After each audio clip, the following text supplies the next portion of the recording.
प्रदूषण के धुएं के नाल घुटन के दम दिल्ली तो लेके पंजाब तक खराब हुई हवा। दिल्ली के कई इलाकों का एयर क्वालिटी इंडेक्स 700 के पार।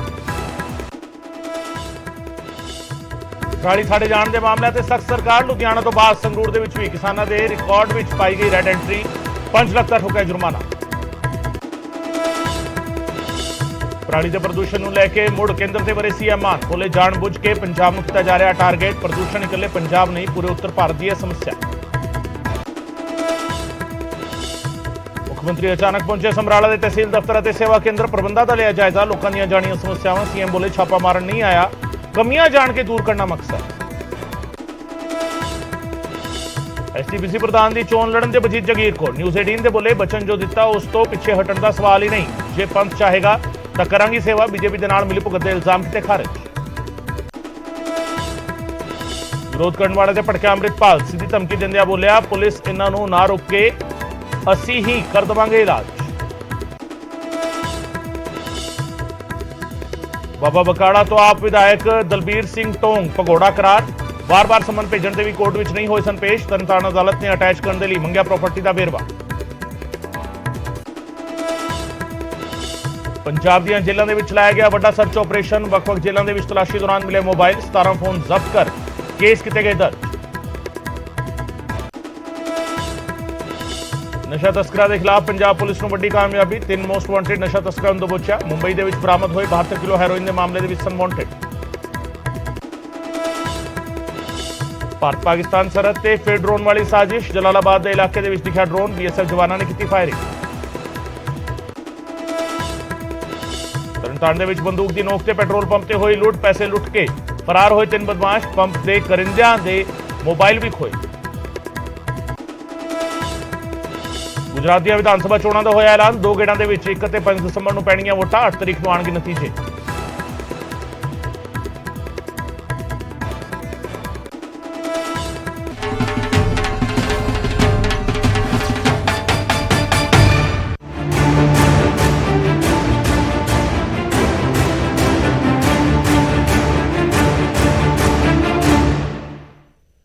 न्यूज़ 18 पंजाब हरियाणा वेख रहे दर्शकों का स्वागत है। मैं हां गगनदीप चौहान। पराली दा अग्निपथ।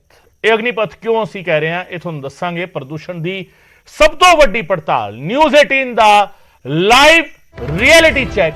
पराली दा अग्निपथ। 2 वड्डे हाईवे ते न्यूज़ 18 पंजाब की टीम निकली है। लुधियाना तो चंडीगढ़ ते संगरूर तो पटियाला दा हाल पंजाब दे विच किथे किथे पराली साड़ी जा रही है। कितना वड्डा पराली दा अग्निपथ है। ये सारा कुछ तुहानूं दस्सांगे और रिपोर्ट बकायदा तुहानूं दिखावांगे। नाल नाल तस्वीरां तुहानूं दिखावांगे। साडे सहयोगी जिहड़े ग्राउंड जीरो ते पहुंचे हुए ने, जिहड़े इस पराली दे अग्निपथ ते तुरे हुए ने। किते पराली विच अग लगी हुई मिलती है, किते पराली जिहड़ी हैगी वो खड़ी हुई मिलती है, किते पराली वड्डी हुई मिलती है, किते पराली साफ कीती हुई मिलती है। ते ये सारियां तस्वीरां साडे सहयोगी साडे तक लगातार पहुंचा रहे हैं, तुहानूं दिखा रहे हैं और लगातार अस तुहानूं ये दिखावांगे कि इस ट्रैक से जिहड़ा पराली दा अग्निपथ है, ये पराली दा अग्निपथ असल दे विच कितना वड्डा है। ये इलाका जिथे साडे सहयोगी पहुंचे ने उन्हां इलाकों दे विच खेतां दे विच जदों वड़दे ने या खेतां नूं जदों देखदे ने हाईवे ते तुरदे होए तां की दावे उही ने जिहड़े दावे कीते जा रहे ने। सियासत दे वल्लों जिहड़े दावे कीते जा रहे ने, सियासी आगुआं दे वल्लों जिहड़े दावे कीते जा रहे ने, इस दे नाल ही जिहड़े इल्जाम लाए जा रहे ने उन्हां दी सच्चाई की हैगी। रियलिटी चेक असीं क्यों कर रहे हैं? क्योंकि सवाल बहुते पूछे जा सकते हैं। सवाल यह भी हो सकता है कि जिहड़े तुसीं खेतां 'च अग बलदी हुई दिखाते हो सकता है कि वो टारगेटेड खेत विखाए जा रहे होण। सवाल यह भी हो सकता है कि जिहड़े खेतां 'च अग नहीं बलदी दिखा रहे, हो सकता है वो भी खास तौर पर उन्होंने चूज करके उन्होंने चोण करके फिर वो खेत दिखाए गए होण। इस करके बहुत सीधा तरीका न्यूज़ 18 पंजाब की टीम ने चुने। 2 हाईवे चुने ने असीं और दोवें हाईवे से अपनी टीम भेजी है। लुधियाना तो खरड़, चंडीगढ़ तो पटियाला। मेरे सहयोगी चंडीगढ़ तो आया पटियाला संगरूर तक मेरे सहयोगी रवाना होए हुए ने। राज हाईवे से निकले हुए ने और जिथे जिथे वो पहुंच रहे हैं उत्थे दी सीधियां तस्वीरां न्यूज़ 18 पंजाब से असीं अपने दर्शकों को दिखाने हैं कि उत्थे हालात की ने, कितना एरिया उन्होंने कवर किया, किन्ने एरिया किहड़े एरिए चों पहुंचे ने और जिहड़ा राह कवर करके आए उत्थे देखा कि और जिस एरिए चों मौजूद ने उत्थे की तस्वीर नजर आती है। क्योंकि लगातार सियासत बहुत बड़े पद्धर पर हो रही है। ਸੋ ਸਿਆਸੀ ਪੱਧਰ ਤੇ ਜਿਹੜੀ ਬਿਆਨਬਾਜ਼ੀ ਹੈ, ਇਲਜ਼ਾਮ ਤਰਾਸ਼ੀ ਹੈ, ਉਸ ਸਭ ਦੇ ਵਿਚਾਲੇ ਐਕਚੁਅਲ ਪਿਕਚਰ ਕੀ ਹੈ? ਪਰਾਲੀ ਦਾ ਅਗਨੀਪਥ ਕਿਹਾ ਤਾਂ ਜਾ ਰਿਹਾ ਹੈ, ਪੰਜਾਬ ਦੇ ਵਿੱਚ ਪਰਾਲੀ ਸਾੜੀ ਜਾ ਰਹੀ ਹੈ, ਪਰ ਪੰਜਾਬ ਦੀ ਤਸਵੀਰ ਕੀ ਹੈ? ਅਮਨ ਮੇਰੇ ਸਹਿਯੋਗੀ ਇਸ ਵੇਲੇ ਮੇਰੇ ਨਾਲ ਜੁੜ ਰਹੇ ਨੇ ਔਰ ਲੁਧਿਆਣਾ ਟੂ ਖਰੜ ਇਸ ਹਾਈਵੇ ਤੇ ਇਸ ਅਗਨੀਪਥ ਤੇ ਜਿਹੜਾ ਪਰਾਲੀ ਦਾ ਅਗਨੀਪਥ ਹੈ, ਅਮਨ ਦਾ ਟਰੈਕ ਹੈਗਾ ਲੁਧਿਆਣਾ ਤੋਂ ਖਰੜ ਤੱਕ ਦਾ। ਅਮਨ ਇਸ ਵੇਲੇ ਕਿੱਥੇ ਮੌਜੂਦ ਹੋ ਔਰ ਉੱਥੇ ਦੀ ਤਸਵੀਰ ਕੀ ਹੈ? ਰਿਐਲਿਟੀ ਚੈੱਕ ਅਮਨ ਭਾਰਦਵਾਜ ਦਾ। ਅਮਨ ਦੇ ਕੋਲ ਚੱਲਦੇ।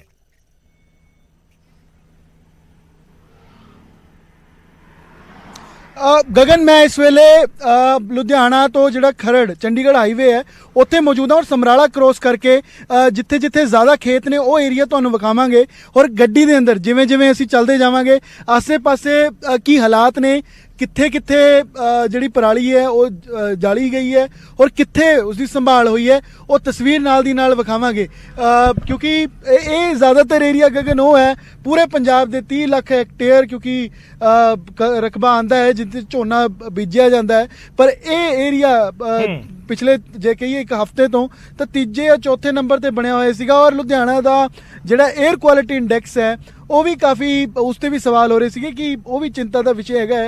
और इत्थों असी पिछे भी जो कवर करते आ रहे सी जिन्ने एरिए असी देखे ने तो उन्हां विच भी कई खेत अजिहे सी जिथे पराली नूं या तो 2 ਤੋਂ 4 दिन पहला फूकी गई है, वो पूरे काले जिहड़े खेत ने वो काले होए हुए ने, उत्ते राख बनी हुई है और उस तो अलावा या दिन दोपहरे भी पराली जिहड़ी है वो साड़ी जा रही है और कई खेत अजिहे भी सीगे जिथे पंडा बनिया हुई पराली दियां नज़र आईयां ने और किसान जिहड़े ने वो खेतां 'च डटे हुए ने।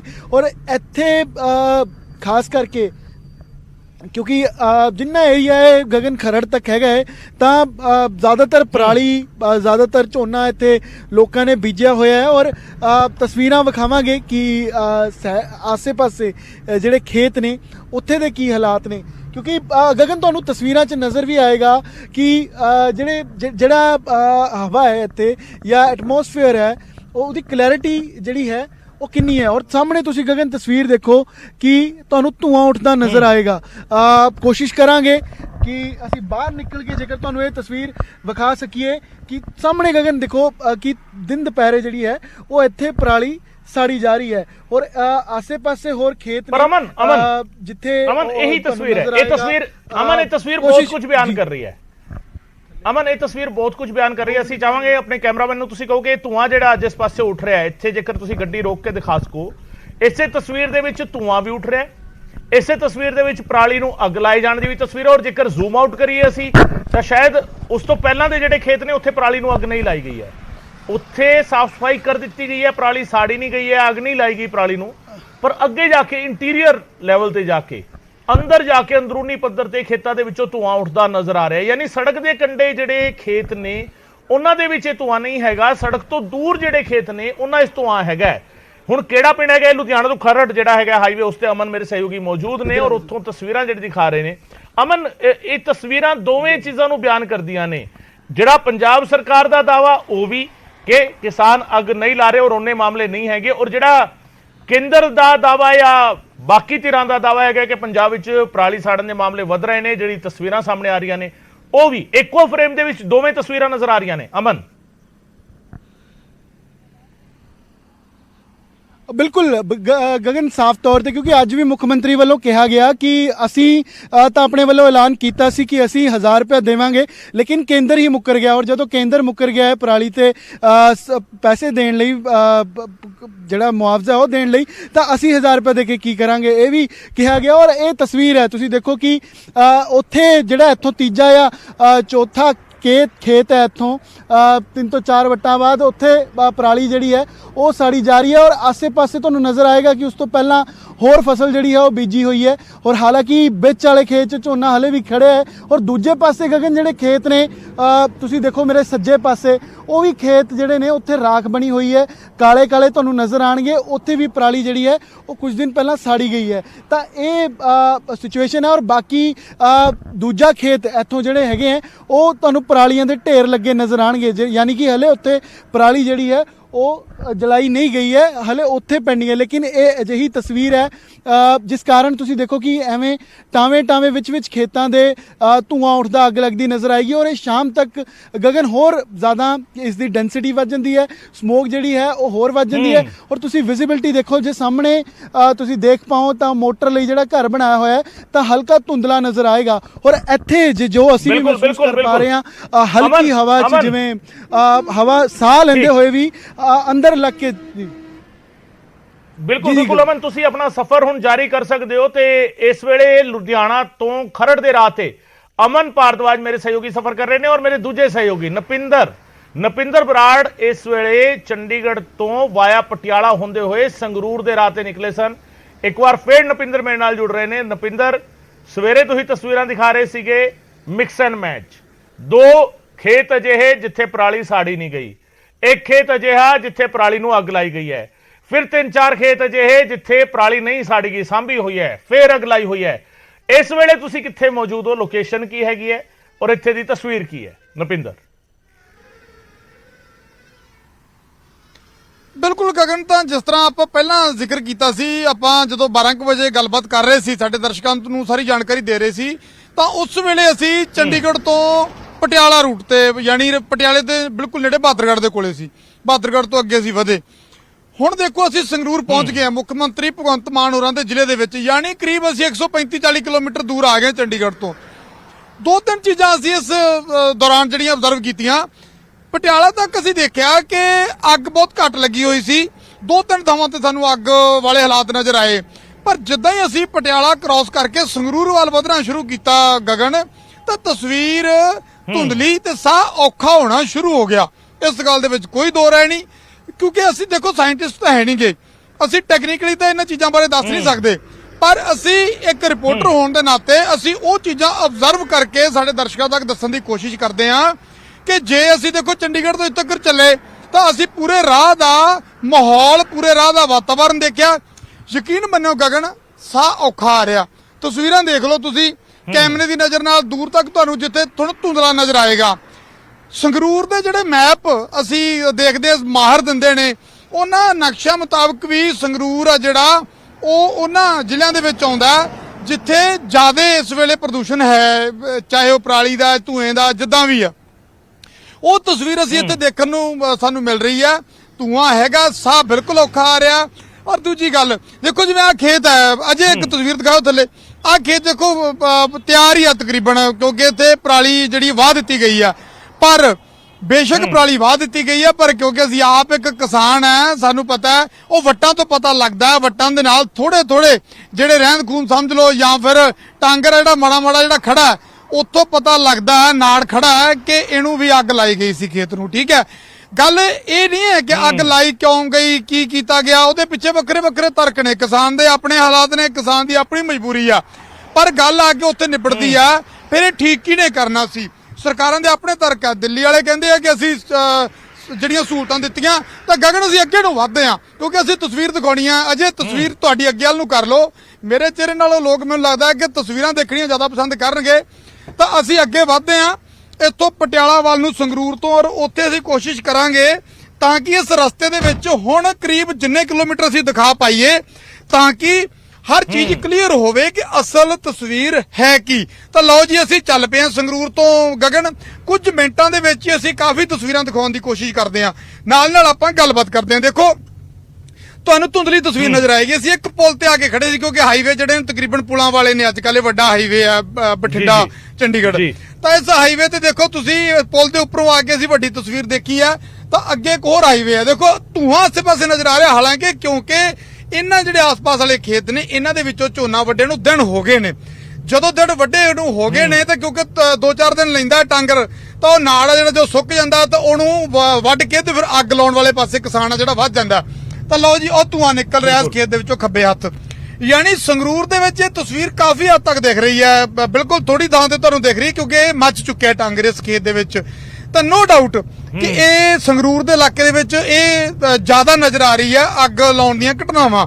ਦੇਖੋ ਗੱਲ ਇਹ ਆ, ਇੱਥੇ ਕਿਤੇ ਨਾ ਕਿਤੇ ਗਗਨ ਮੈਨੂੰ ਲੱਗਦਾ ਹੈ ਕਿ ਇੱਕ ਟੈਕਨੀਕਲੀ ਫੈਕਟ ਸਾਨੂੰ ਇਹ ਵੀ ਸਮਝਣਾ ਪਏਗਾ ਕਿ ਇੱਥੇ ਕਿਸਾਨੀ ਮੋਰਚਾ ਚੱਲਦਾ ਰਿਹਾ, ਕਿਸਾਨ ਸੰਘਰਸ਼ ਕਰਦੇ ਰਹੇ ਨੇ। ਨਪਿੰਦਰ ਜੀ। ਇਸੇ ਸਵਾਲ ਜੀ। ਤੇ ਮੈਂ ਆ ਰਿਹਾ ਸੀ ਕਿ ਇਹ ਜਿਹੜੀ ਖੇਤਾਂ 'ਚ ਸੰਗਰੂਰ ਵਾਲੇ ਪਾਸੇ ਪਟਿਆਲਾ ਤੋਂ ਤੁਸੀਂ ਨਿਕਲੇ ਹੋ, ਸੰਗਰੂਰ ਵਾਲੇ ਪਾਸੇ ਵਧੇ ਹੋ, ਸੰਗਰੂਰ ਦੇ ਨੇੜੇ ਪਹੁੰਚਦੇ ਹੀ ਤੁਸੀਂ ਕਹਿ ਰਹੇ ਹੋ ਸਾਹ ਲੈਣਾ ਵੀ ਔਖਾ ਹੋ ਗਿਆ, ਧੂਆਂ ਵੀ ਬਹੁਤ ਜ਼ਿਆਦਾ ਹੈ, ਪੋਲਿਊਸ਼ਨ ਬਹੁਤ ਜ਼ਿਆਦਾ ਹੋ ਰਿਹਾ ਹੈ। ਕਿਤੇ ਇਹ ਜਿਹੜਾ 21 ਦਿਨਾਂ ਤੱਕ ਜਿਹੜਾ ਮੋਰਚਾ ਜੀ, ਚੱਲਿਆ ਡਰਾਈਵਰ ਸੀਗਾ, ਰੋਕੋ ਗੱਡੀ। ਜੀ। ਉਸ ਦੇ ਗੁੱਸੇ ਦੀ ਵੀ ਅੱਗ ਤਾਂ ਨਹੀਂ ਕਿਤੇ ਇਹ ਪਰਾਲੀ ਨੂੰ ਲੱਗੀ ਜੀ। ਹੋਈ? ਗਗਨ ਹੁਣ ਮੈਂ ਨਾ ਗੱਡੀ ਫਿਰ ਰੋਕ ਲਈ ਆ, ਰੋਕਣੀ ਪੈ ਗਈ ਹਜੇ ਇੱਕ ਪੁਲ ਹੀ ਲੰਘਿਆ ਸੀ। ਜਿਸ ਤਰ੍ਹਾਂ ਮੈਂ ਗੱਲ ਕੀਤੀ ਸੰਗਰੂਰ, ਆਪਾਂ ਤੁਸੀਂ ਵੀ ਉਹੀ ਜ਼ਿਕਰ ਕਰ ਰਹੇ ਸੀ। ਦੇਖੋ ਕਿਉਂਕਿ ਇਹ ਉਹ ਜ਼ਿਲ੍ਹਾ ਹੈ ਜਿੱਥੇ ਕਿਸਾਨਾਂ ਨੇ ਧਰਨਾ ਦਿੱਤਾ ਕਾਫੀ ਦਿਨ ਤੱਕ, ਔਰ ਕਿਤੇ ਨਾ ਕਿਤੇ ਜਦੋਂ ਸਰਕਾਰ ਨੂੰ ਕਿਸਾਨ ਰੋਸ ਜਤਾਉਂਦੇ ਨੇ, ਦਿਖਾਉਂਦੇ ਨੇ, ਤਾਂ ਉਦੋਂ ਇਸ ਤਰ੍ਹਾਂ ਦੀਆਂ ਚੀਜ਼ਾਂ ਕਿਸਾਨਾਂ ਨੇ ਕਿਹਾ ਸੀ ਤਾਂ ਭਾਈ ਅੱਗ ਲਾਵਾਂਗੇ, ਰੋਕ ਲਓ ਜਿਹਨੇ ਰੋਕਣਾ।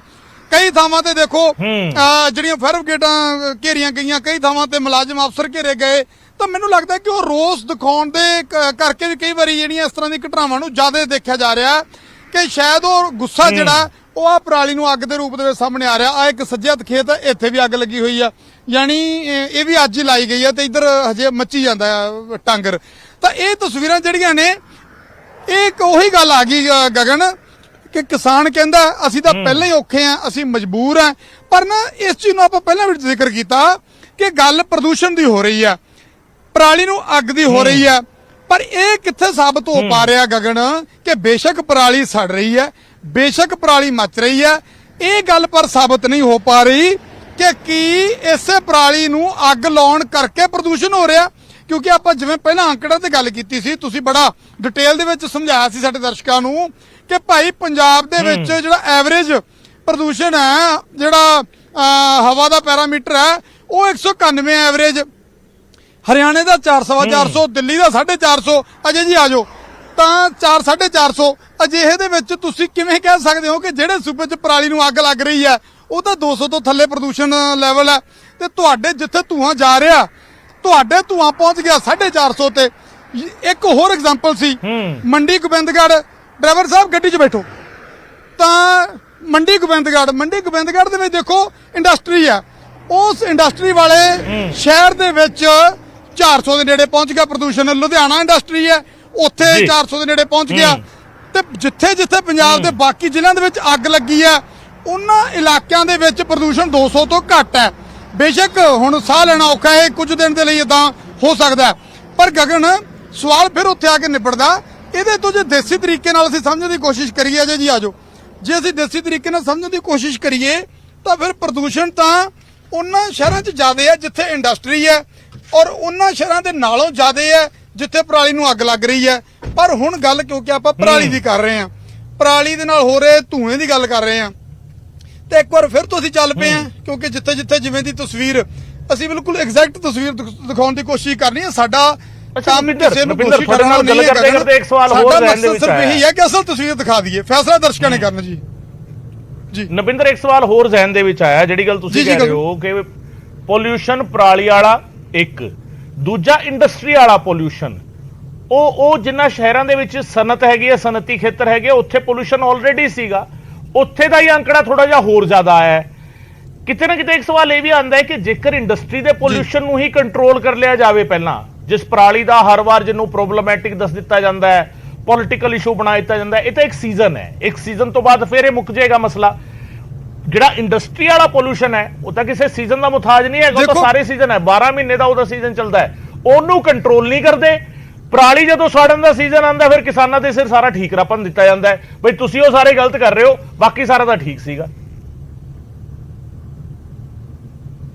ਦੇਖੋ ਗਗਨ, ਜਿੱਦਾਂ ਨਾ ਦੇਸੀ ਗੱਲ ਕਹਿੰਦੇ ਆ ਕਿ ਮਾੜੇ ਤੇ ਭਾਈ ਸਭ ਦਾ ਜ਼ੋਰ ਚੱਲਦਾ, ਕਹਿੰਦੇ ਆ ਕਿ ਕਹਾਵਤ ਪੰਜਾਬੀ ਦੀ ਹੈ, ਮਾੜੇ ਦੀ ਲਗਾਈ ਸਾਰੇ ਪਿੰਡ ਦੀ ਭਰਜਾਈ। ਉਹ ਗੱਲ ਆ ਵੀ ਕਿਸਾਨ ਕਹਿੰਦਾ ਹੈ ਕਿ ਅਸੀਂ ਭਾਈ ਪਹਿਲਾਂ ਮਰੇ ਆ ਮਾਤੜਾਂ, ਪਤਾ ਵੀ ਅਸੀਂ ਕੁਝ ਕਰਨ ਜੋਗੇ ਨਹੀਂ, ਸਾਡੇ ਤੇ ਆ ਕੇ ਹਰੇਕ ਰੋਹ ਮਾਰ ਜਾਂਦਾ, ਸਾਡੇ ਤੇ ਆ ਕੇ ਪਟਵਾਰੀ ਵੀ ਆ ਜਾਂਦਾ, ਨੰਬਰਦਾਰ ਵੀ ਆ ਜਾਂਦਾ, ਸਰਪੰਚ ਵੀ ਦਬਕਾ ਮਾਰ ਦਿੰਦਾ, ਤੇ ਤਹਿਸੀਲਦਾਰ ਵੀ ਆ ਜਾਂਦੇ ਆ, ਤੇ ਸਰਕਾਰ ਦਬਕਾ ਮਾਰ ਦਿੰਦੀ ਹੈ, ਫਾਇਰ ਬ੍ਰਿਗੇਡਾਂ ਆ ਜਾਂਦੀਆਂ। ਦੂਜੇ ਪਾਸੇ ਇੰਡਸਟਰੀ ਜਿਹੜੀ ਹੈ, ਦੇਖੋ ਗਗਨ, ਲੋਕ ਹੁਣ ਕਮਲੇ ਨਹੀਂ ਰਹੇ, ਲੋਕ ਬੜੇ ਸਮਝਦਾਰ ਹੋ ਗਏ, ਲੋਕਾਂ ਨੂੰ ਹਰ ਚੀਜ਼ ਦਾ ਪਤਾ ਲੱਗ ਗਿਆ, ਲੋਕ ਫੈਕਚੁਅਲੀ ਚੱਲਣ ਲੱਗ ਗਏ। ਲੁਧਿਆਣੇ ਦੇ ਵਿੱਚੋਂ ਗੰਦਾ ਪਾਣੀ ਆਉਂਦਾ, ਗੰਦੇ ਨਾਲੇ ਦਾ ਪਾਣੀ, ਫੈਕਟਰੀਆਂ ਦਾ ਗੰਦਾ ਪਾਣੀ ਆਉਂਦਾ, ਦੁਨੀਆ ਨੂੰ ਪਤਾ ਹੈ, ਜੱਗ ਜ਼ਾਹਰ ਹੈ, ਧਰਨੇ ਮੁਜ਼ਾਹਰੇ 1 ਸਾਲ ਨਹੀਂ, 2 ਸਾਲ ਨਹੀਂ, 10-10 15-15 ਸਾਲ ਹੋ ਗਏ। ਜਦੋਂ ਲੋਕਡਾਊਨ ਹੋਇਆ ਸੀ ਪਾਣੀ ਉਹੀ ਨਾਲਿਆਂ ਦਾ ਸਾਫ਼ ਹੋ ਗਿਆ ਸੀ ਕਿਉਂਕਿ ਇੰਡਸਟਰੀ ਬੰਦ ਸੀ। ਉਦੋਂ ਬਾਅਦ ਤੇ ਉਦੋਂ ਪਹਿਲਾਂ ਪੀਣ ਵਾਲਾ ਪਾਣੀ ਕੀ ਤੁਸੀਂ ਛੱਡੋ ਕਿ ਤੁਸੀਂ ਜੇ ਹੱਥ ਧੋਣ ਤੋਂ ਉਦੋਂ ਬਾਅਦ ਤੁਹਾਨੂੰ ਮੈਨੂੰ ਲੱਗਦਾ ਹੈ ਕਿ 2 ਵਾਰੀ ਸਾਬਣ ਨਾਲ ਹੱਥ ਧੋਣੇ ਪੈਣ, ਐਸਾ ਉਹ ਪਾਣੀ ਹੈ। ਜੇ ਉਹ ਪਾਣੀ ਦਾ ਇਹ ਹਾਲ ਹੋ ਸਕਦਾ ਉਹ ਇੰਡਸਟਰੀ ਕਰਕੇ ਹੋਇਆ, ਤੇ ਫਿਰ ਜੇ ਕਿਤੇ ਰੱਬ ਨਾ ਕਰੇ ਉਹਦੇ ਲਈ ਵੀ ਜ਼ਿੰਮੇਵਾਰ ਕਿਸਾਨ ਹੁੰਦਾ ਤੇ ਮੈਨੂੰ ਲੱਗਦਾ ਹੁਣ ਨੂੰ ਕਦੋਂ ਦਾ ਕੰਮ ਨਿਬੜ ਚੁੱਕਿਆ ਹੁੰਦਾ, ਕਿਉਂਕਿ ਕਿਸਾਨਾਂ ਦੀਆਂ ਐਂਟਰੀਆਂ ਤਾਂ ਰੈੱਡ ਐਂਟਰੀਆਂ ਹੋਣ ਲੱਗ।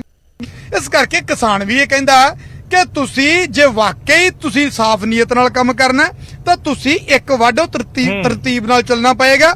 ਤੁਸੀਂ ਇੰਡਸਟਰੀ ਵਾਲੇ ਪਾਸੇ ਵੀ ਤੁਹਾਨੂੰ ਹੋਣਾ ਪਏਗਾ, ਤੁਹਾਨੂੰ ਕਿਸਾਨ ਵਾਲੇ ਪਾਸੇ ਵੀ ਹੋਣਾ ਪਏਗਾ, ਤੁਹਾਨੂੰ ਐਕਚੁਅਲ ਦੇ ਵਿੱਚ ਦੇਖਣਾ ਪਏਗਾ ਕਿ ਜ਼ਿੰਮੇਵਾਰ ਕਿਹੜਾ ਕਿਹਦੇ ਲਈ ਕਿੰਨਾ ਹੈ, ਕਿਉਂਕਿ ਇਕੱਲਾ ਠੁਣਾ ਭੰਨ ਕੇ ਜਾਂ ਸਿਆਸਤ ਕਰਕੇ ਖਹਿੜਾ ਛੁੱਟਣਾ ਨਹੀਂ। ਗੱਲ ਕਿਸਾਨ ਨਾਲ ਨਹੀਂ, ਗੱਲ ਬਿਜ਼ਨਸ ਨਾਲ ਨਹੀਂ, ਗੱਲ ਤੁਹਾਡੀ ਆਪਦੀ ਸਿਹਤ ਨਾਲ ਆ। ਕੋਈ ਐਸਾ ਤਾਂ ਹੈ ਨਹੀਂ ਕਿ ਤੁਹਾਡੇ 4 ਘਰ ਆ ਜਿਹੜੇ ਉਹ ਵੱਖਰੀ ਹਵਾ 'ਚ ਚੱਲਣਗੇ ਤੇ ਆਮ ਲੋਕਾਂ ਦੇ ਘਰ ਵੱਖਰੀ ਹਵਾ 'ਚ ਚੱਲਣਗੇ। ਦੇਖੋ ਇਹ ਧੂਏ ਨੇ ਮਾਰਨਾ, ਤੁਹਾਨੂੰ ਵੀ, ਸਾਨੂੰ ਵੀ, ਸਭ ਨੂੰ ਮਾਰਨਾ। ਹੁਣ ਜਿੱਦਾਂ ਮੈਂ ਤੁਹਾਨੂੰ ਦੱਸ ਰਿਹਾ ਕਿ ਚੰਡੀਗੜ੍ਹ ਤੋਂ ਮੈਂ ਜਦੋਂ ਇੱਥੇ ਸੰਗਰੂਰ ਆਇਆ, ਚੰਡੀਗੜ੍ਹ ਵਧੀਆ ਸਾਫ਼ ਸੀਗਾ ਤੇ ਇੱਥੇ ਆ ਕੇ ਸਾਹ ਲੈਣੇ ਔਖਾ। ਲੋਕ ਗਗਨ ਇੱਕ ਜਗ੍ਹਾ ਹੋਰ ਅੱਗ ਲੱਗੀ ਹੋਈ ਆ। ਦੇਖੋ ਇਸ ਤਰ੍ਹਾਂ ਦੀਆਂ ਤਸਵੀਰਾਂ ਜਿਹੜੀਆਂ ਨੇ, ਇੱਕ ਵਾਰੀ ਫਿਰ ਰੋਕ ਲਓ ਜੀ ਗੱਡੀ।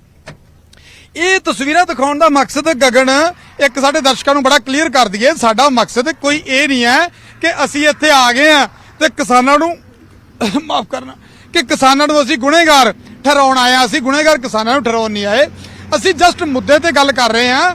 ਦੂਜੀ ਗੱਲ ਅਸੀਂ ਇਹ ਦਿਖਾਉਣ ਦੀ ਕੋਸ਼ਿਸ਼ ਕਰ ਰਹੇ ਹਾਂ ਕਿ ਪੰਜਾਬ ਦੇ ਵਿੱਚ ਐਕਚੁਅਲ ਤਸਵੀਰ ਹੈ ਕੀ, ਸੱਚਾਈ ਕੀ ਹੈ, ਕਿੰਨੇ ਥਾਵਾਂ ਤੇ ਅੱਗਾਂ ਲੱਗ ਰਹੀਆਂ, ਕਿੰਨੇ ਥਾਵਾਂ ਤੇ ਨਹੀਂ।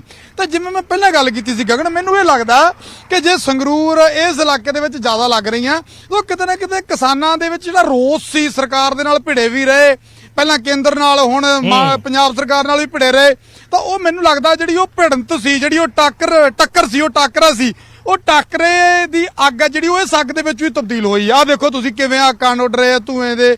ਆਹ ਵੇਖੋ ਤੁਸੀਂ, ਆਹ ਤਸਵੀਰ ਤੁਸੀਂ ਦੇਖ ਲਓ ਵੀ ਆਹ ਤਸਵੀਰ ਹੈ ਇੱਥੇ ਹਾਈਵੇ ਤੇ। ਤਾਂ ਇਹ ਮੈਨੂੰ ਲੱਗਦਾ ਉਹ ਗੁੱਸਾ ਵੀ ਜਿਹੜਾ ਹੈਗਾ ਨਾ, ਉਹ ਇਸ ਅੱਗ ਦੇ ਰੂਪ ਦੇ ਵਿੱਚ ਭਾਂਬੜ ਬਣ ਕੇ ਫੁੱਟਿਆ ਜੀ। ਉਹ ਭਾਂਬੜ ਬਣ ਕੇ ਫੁੱਟਿਆ ਕਿਸਾਨ, ਕਿਉਂਕਿ ਸਾਫ਼ ਤੌਰ ਤੇ ਕਹਿੰਦਾ। ਔਰ ਇੱਕ ਸਵਾਲ ਹੋਰ ਹੈ ਨਪਿੰਦਰ, ਇੱਕ ਹੋਰ ਤਸਵੀਰ ਹੈਗੀ ਹੈ ਇਸੇ ਤਸਵੀਰ ਦੇ ਵਿੱਚ। ਨਪਿੰਦਰ, ਮੈਂ ਥੋੜਾ ਜਿਹਾ ਐਡ ਆਨ ਕਰ ਰਿਹਾ, ਤੁਹਾਨੂੰ ਵੀ ਉਸ ਲਾਈਨ ਤੇ ਮੈਂ ਲੈ ਕੇ ਆਵਾਂਗਾ। ਤੁਸੀਂ ਜਿਹੜੀ ਗੱਲ ਕਹਿ ਰਹੇ ਸੀ ਕਿ ਕਿਸਾਨਾਂ ਨੂੰ ਵੀ ਇਹ ਸਮਝਣਾ ਹੋਏਗਾ ਵੀ ਇਹ ਜਿਹੜਾ ਪ੍ਰਦੂਸ਼ਣ ਹੈਗਾ ਇਹ ਬਾਕੀਆਂ ਦੇ ਘਰਾਂ ਤੱਕ ਨਹੀਂ, ਸਾਰਿਆਂ ਦੇ ਘਰਾਂ ਤੱਕ ਹੈ। ਮੈਂ ਥੋੜਾ ਜਿਹਾ ਦਰਸ਼ਕਾਂ ਨੂੰ ਇੱਕ ਰੈਫਰੈਂਸ ਦੇਣਾ ਚਾਹ ਰਿਹਾ। ਕੈਨੇਡਾ ਦਾ ਜਦੋਂ ਇਸ ਵਾਰ ਦੀ ਚੋਣ ਹੋਈ ਹੈ, ਜਸਟਿਨ ਟਰੂਡੋ ਜਦੋਂ ਉੱਥੇ ਦੇ ਪੀਐਮ ਬਣੇ, ਤਾਂ ਉਹਨਾਂ ਨੇ ਆਪਣੀ ਭਲੇਠੀ ਜਿਹੜੀ ਤਕਰੀਰ ਸੀਗੀ ਉਸ ਦੇ ਵਿੱਚ ਇੱਕ ਗੱਲ ਕਹੀ। ਉਹਨਾਂ ਇਹ ਗੱਲ ਕਹੀ ਕਿ ਮੇਰਾ ਟਾਰਗੇਟ ਹੈਗਾ ਕਿ ਕੈਨੇਡਾ ਨੂੰ ਇੱਕ ਅਜਿਹੀ ਥਾਂ ਮੈਂ ਬਣਾਵਾਂ ਜਿੱਥੇ ਦੁਨੀਆ ਦਾ ਸਭ ਤੋਂ ਸਾਫ਼ ਹਵਾ ਹੋਵੇ, ਸਭ ਤੋਂ ਸਾਫ਼ ਪੀਣ ਦਾ ਪਾਣੀ ਹੋਵੇ, ਔਰ ਪੂਰੀ ਦੁਨੀਆ ਦੇ ਲੋਕ ਆ ਕੇ ਕਹਿਣ ਵੀ ਅਸੀਂ ਕੈਨੇਡਾ 'ਚ ਆ ਕੇ ਵਸਣਾ। ਕੈਨੇਡਾ 'ਚ ਪੰਜਾਬੀ ਬਹੁਤ ਵਸਦੇ ਨੇ, ਕੈਨੇਡਾ ਜਾ ਕੇ ਪੰਜਾਬ ਤੋਂ ਬਹੁਤ ਸਾਰੇ ਲੋਕ ਜਿਹੜੇ ਹੈਗੇ ਉਹ ਕੈਨੇਡਾ ਜਾ ਕੇ ਵਸੇ ਨੇ। ਕੈਨੇਡਾ ਵਿੱਚ ਜਦੋਂ ਪੀਐਮ ਬਣਦਾ ਹੈ ਜਸਟਿਨ ਟਰੂਡੋ, ਜਦੋਂ ਪੀਐਮ ਦੀ ਚੋਣ ਜਿੱਤਦੇ ਨੇ, ਭਲੇਠੀ ਤਕਰੀਰ ਦੇ ਵਿੱਚ ਸਾਫ਼ ਹਵਾ ਤੇ ਸਾਫ਼ ਪਾਣੀ ਦਾ ਜ਼ਿਕਰ ਸਭ ਤੋਂ ਪਹਿਲੇ ਨੰਬਰ ਤੇ ਕਰਦੇ ਨੇ। ਸਾਡੇ ਜਦੋਂ ਪੋਲੀਟੀਕਲ ਸਟੇਟਮੈਂਟ ਆਉਂਦੀਆਂ ਨੇ ਪਰਾਲੀ ਦੇ ਮਸਲੇ ਤੇ ਤਾਂ ਆ ਜਾਣਗੀਆਂ, ਹੁਣ ਇਸ ਸੀਜ਼ਨ ਦੇ ਵਿੱਚ ਆ ਜਾਣਗੀਆਂ। ਜਦੋਂ ਚੋਣਾਂ ਵੇਲੇ ਗੱਲ ਹੋਏਗੀ ਨਾ ਉਦੋਂ ਫਿਰ ਸਾਫ਼ ਹਵਾ ਦੀ ਗੱਲ ਆਂਦੀ, ਨਾ ਸਾਫ਼ ਪਾਣੀ ਦੀ ਗੱਲ ਆਂਦੀ।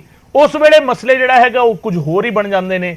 ਨਪਿੰਦਰ, ਕਿਤੇ ਲੱਗਦਾ ਹੈ ਕਿ ਸਿਆਸੀ ਇੱਛਾ ਸ਼ਕਤੀ ਜਿਹੜੀ ਹੈਗੀ ਹੈ, ਜਿਹੜੀ ਹੋਣੀ ਚਾਹੀਦੀ ਹੈ ਕਿ ਹਾਂ ਅਸੀਂ ਲੋਕਾਂ ਨੂੰ ਸਾਫ਼ ਹਵਾ ਦਈਏ, ਸਾਫ਼ ਪਾਣੀ ਦਈਏ। ਦਾਅਵਾ ਤਾਂ ਹੁਣ ਪੰਜਾਬ ਸਰਕਾਰ ਵੀ ਕਰ ਰਹੀ ਹੈ। ਨਾਲ ਮੈਂ ਸਵਾਲ ਤੁਹਾਡੇ ਤੋਂ ਇਹ ਵੀ ਜਾਣਨਾ ਚਾਹ ਰਿਹਾ ਸੀ ਕਿ ਨਪਿੰਦਰ, 1000 ਮਸ਼ੀਨਾਂ ਦੇਣ ਦਾ ਦਾਅਵਾ ਤਾਂ ਪੰਜਾਬ ਸਰਕਾਰ ਵੀ ਕਰ ਰਹੀ ਹੈ ਕਿ ਉਹ 1000 ਮਸ਼ੀਨਾਂ ਚੋਂ ਕੁਝ 100 ਮਸ਼ੀਨਾਂ ਰਾਹ ਵਿੱਚ ਕਿਤੇ ਨਜ਼ਰ ਆਈਆਂ ਜਿਹੜੀ ਪਰਾਲੀ ਦੀ ਸਫਾਈ ਵਿੱਚ ਇਸਤੇਮਾਲ ਹੋਈਆਂ ਨੇ। ਨਪਿੰਦਰ ਗਗਨ, ਬਿਲਕੁਲ ਤੁਹਾਡਾ ਬੜਾ ਵਾਜਬ ਸਵਾਲ ਹੈ, ਕਿਉਂਕਿ ਦੇਖੋ ਇਹ ਪਰਾਲੀ ਦੀ ਨੌਬਤ ਆਈ ਕਿਉਂ। ਜੇ ਵਾਕਈ ਜਿਵੇਂ ਸਰਕਾਰ ਦਾਅਵਾ ਕਰਦੀ ਹੈ ਤਾਂ ਪਿੱਛੇ ਮੇਰੇ ਤਸਵੀਰ ਦੇਖੋ ਸੜਕ ਤੇ, ਜਦੋਂ ਹੁਣ ਥੋੜੀ ਦੇਰ ਬਾਅਦ ਕੋਈ ਬਾਈਕ ਜਾਂ ਹੋਰ ਗੱਡੀ ਆਏਗੀ ਨਾ, ਤੁਸੀਂ ਉਦੋਂ ਤਸਵੀਰ ਬੜੇ ਧਿਆਨ ਨਾਲ ਦੇਖਿਓ ਜੇ ਗਗਨ। ਬੰਦਾ ਰੁਮਾਲ ਕੱਢਦਾ ਜੇਬ ਚੋਂ, ਸ਼ੀਸ਼ੇ ਦੀ ਅੱਖਾਂ ਤੇ ਜਾਂ ਮੂੰਹ ਤੇ ਰੱਖਦਾ, ਫਿਰ ਉਹ ਆ ਧੂਏ ਦੇ ਵਿੱਚ ਦੀ ਲੰਘਦਾ, ਔਰ ਕਿਉਂਕਿ ਤੇ ਸਾਹ ਲੈਣਾ ਵੀ ਔਖਾ। ਜਿਹੜੀ ਗੱਲ ਮੈਂ ਕਰ ਰਿਹਾ ਸੀ ਗਗਨ ਕਿ ਦੇਖੋ ਤੁਸੀਂ ਵੀ ਉਹੀ ਗੱਲ ਕੀਤੀ ਕਿ ਜਦੋਂ ਪਹਿਲਾਂ ਮੁੱਦੇ ਹੋਰ ਹੁੰਦੇ, ਬਾਅਦ ਚ ਮੁੱਦੇ ਕਿਉਂ ਹੋਰ ਹੋ ਜਾਂਦੇ ਆ। ਹੁਣ ਜਿਹੜੀ ਗੱਲ ਮਸ਼ੀਨਰੀ ਦੀ ਆਉਂਦੀ ਆ, ਜੇ ਵਾਕਈ ਉਹ ਮਸ਼ੀਨਰੀ ਕਿਸਾਨ ਤੱਕ ਪਹੁੰਚ ਜੇ, ਤੁਸੀਂ ਗਗਨ, ਤੁਸੀਂ ਹਰਿਆਣੇ ਦੇ ਕਿਸਾਨ ਪਰਿਵਾਰਾਂ ਸੰਬੰਧਿਤ ਹੋ, ਮੈਂ ਪੰਜਾਬ ਦੇ ਕਿਸਾਨ ਪਰਿਵਾਰਾਂ ਸੰਬੰਧਿਤ ਹਾਂ। ਮੈਂ ਕਹਿੰਦਾ ਕਿ ਜੇ ਮੇਰੇ ਕੋਲੇ ਉਹ ਮਸ਼ੀਨ ਮੇਰੇ ਪਿੰਡ 'ਚ ਖੜੀ ਹੋਵੇ ਤਾਂ ਮੈਨੂੰ ਕੀ ਮੇਰਾ ਦਿਮਾਗ ਭੋਇਆ ਕਿ ਮੈਂ ਉਹ ਮਸ਼ੀਨ ਛੱਡ ਕੇ ਤੇ ਪੁੱਠਾ ਪੰਗਾ ਅੱਗ ਦਾ ਲਾਉਂਗਾ। ਮੈਨੂੰ ਇੰਨਾ ਕੁ ਪਤਾ ਹੈ, ਇੰਨਾ ਕੁ ਹਰ ਕਿਸਾਨ ਨੂੰ ਪਤਾ ਹੈ, ਅੱਜ ਕੱਲ ਕਿਸਾਨਾਂ ਦੇ ਬੱਚੇ ਪੜ੍ਹੇ ਲਿਖੇ ਨੇ, ਆਇਲਟਸ ਕਰਕੇ ਕੈਨੇਡਾ ਅਮਰੀਕਾ ਐਵੇਂ ਨਹੀਂ ਜਾ ਵੜੇ, ਅਨਪੜ੍ਹ ਨਹੀਂ ਹੈਗੇ, ਉਹਨਾਂ ਨੂੰ ਸਭ ਪਤਾ, ਪਰ ਇਹ ਮਜਬੂਰੀਆਂ ਨੇ। ਉਹਨਾਂ ਨੂੰ ਪਤਾ ਹੈ ਕਿ ਜਿਹੜੇ ਮਿੱਤਰ ਕੀੜੇ ਨੇ ਉਹ ਸੜ ਜਾਂਦੇ ਨੇ, ਮਰ ਜਾਂਦੇ ਨੇ, ਔਰ ਜਿਹੜੇ ਗੰਡੂਏ ਕਿੰਨਾ ਕੁਝ ਜਿਹੜਾ ਹੈਗਾ ਉਹਦੇ ਨਾਲ ਜਿਨ੍ਹਾਂ ਨੇ ਸਾਡੇ ਵਾਹਨ ਨੂੰ, ਸਾਡੀ ਮਿੱਟੀ ਨੂੰ ਉਪਜਾਊ ਕਰਨਾ, ਉਹ ਮਰ ਜਾਂਦੇ ਆ, ਪਤਾ ਕਿਸਾਨ ਨੂੰ। ਪਰ ਜਦੋਂ ਕਿਸਾਨ ਕਿਤੇ ਕੋਲੇ ਨਾ ਤਾਂ ਮਸ਼ੀਨਰੀ ਪਹੁੰਚੀ ਹੈ, ਦੇਖੋ ਕਾਗਜ਼ਾਂ 'ਚ ਤੇ ਬਿਆਨਾਂ 'ਚ ਬਹੁਤ ਲੱਖਾਂ ਮਸ਼ੀਨਾਂ ਤੁਰੀਆਂ ਫਿਰਦੀਆਂ, ਪਰ ਰੌਲਾ ਇਹ ਹੈ ਕਿ ਲੱਭਦੀਆਂ ਘੱਟ ਨੇ। ਉਹ ਕਈ ਵਾਰੀ ਫੈਲਾਂ ਫੂਲਾਂ ਦੇ ਵਿੱਚ ਇੱਧਰ ਉੱਧਰ ਹੁੰਦੀਆਂ, ਉਹ ਵਾਹਣ 'ਚ ਪਹੁੰਚਣ ਤੇ ਚਿਰ ਲੱਗ ਜਾਂਦਾ। ਕਈ ਵਾਰੀ ਤਾਂ ਐਸਾ ਹੁੰਦਾ ਕਿ ਉਧਰੋਂ ਸੀਜ਼ਨ ਖਤਮ ਹੋ ਗਿਆ ਹੁੰਦਾ ਤੇ ਮਹਿਕਮੇ ਦੇ ਅਫਸਰ ਲੱਗੇ ਹੁੰਦੇ ਆ ਜੀ 10 ਮਸ਼ੀਨਾਂ ਆ ਗਈਆਂ, ਉਹ ਭਰਾਵੋ 10 ਮਸ਼ੀਨਾਂ ਨੂੰ ਹੁਣ ਤੁਸੀਂ ਐਂ ਕਰੋ ਫ੍ਰਿਜ 'ਚ ਲਾ ਦਿਓ। ਜਦੋਂ ਮਸ਼ੀਨਾਂ ਤੁਹਾਡੀਆਂ ਟਾਈਮ ਤੇ ਨਹੀਂ ਪਹੁੰਚੀਆਂ, ਜਦੋਂ ਮਸ਼ੀਨਾਂ ਤੁਹਾਡੀਆਂ ਕੰਮ ਨਹੀਂ ਆਈਆਂ ਕਿਸਾਨ ਦੇ, ਮਸ਼ੀਨਾਂ ਤੇ ਪੈਸੇ ਵੀ ਲੱਗ ਗਏ, ਉਹ ਪੈਸੇ ਕਿਹਦੇ? ਉਸੇ ਕਿਸਾਨ ਦੀ ਫਸਲ ਦੇ ਵਿੱਚੋਂ ਟੈਕਸ ਕੱਟ ਲਓ। ਆਮ ਲੋਕਾਂ ਦੇ ਜਿਹੜੇ ਆ ਧੂਏ ਨਾਲ ਹੁਣ ਬਿਮਾਰ ਹੋ ਜਾਂਦੇ, ਜਿਨ੍ਹਾਂ ਦੇ ਫੇਫੜਿਆਂ 'ਚ ਜਾਈ ਜਾਂਦਾ, ਜਿਨ੍ਹਾਂ ਨੂੰ ਅਸਥਮੇ ਦੀ ਬਿਮਾਰੀ ਆ, ਜਿਹੜੇ ਬੱਚੇ ਆ, ਉਹਨਾਂ ਦੇ ਟੈਕਸ ਤਾਂ ਤੁਸੀਂ ਉਹਨਾਂ ਦੇ ਪੈਸੇ ਤੋਂ ਮਸ਼ੀਨਾਂ ਤਾਂ ਆ ਗਈਆਂ ਤੇ ਪਰ ਉਹਨਾਂ ਨੂੰ ਧੂਏ ਦਾ ਸਾਹਮਣਾ ਕਰਨਾ ਪੈ ਰਿਹਾ। ਕਿਉਂ? ਉਹਦੇ ਲਈ ਜ਼ਿੰਮੇਵਾਰ ਕਿਉਂਕਿ ਕਿਸਾਨ ਸਿੱਧੇ ਤੌਰ ਤੇ ਨਹੀਂਗਾ।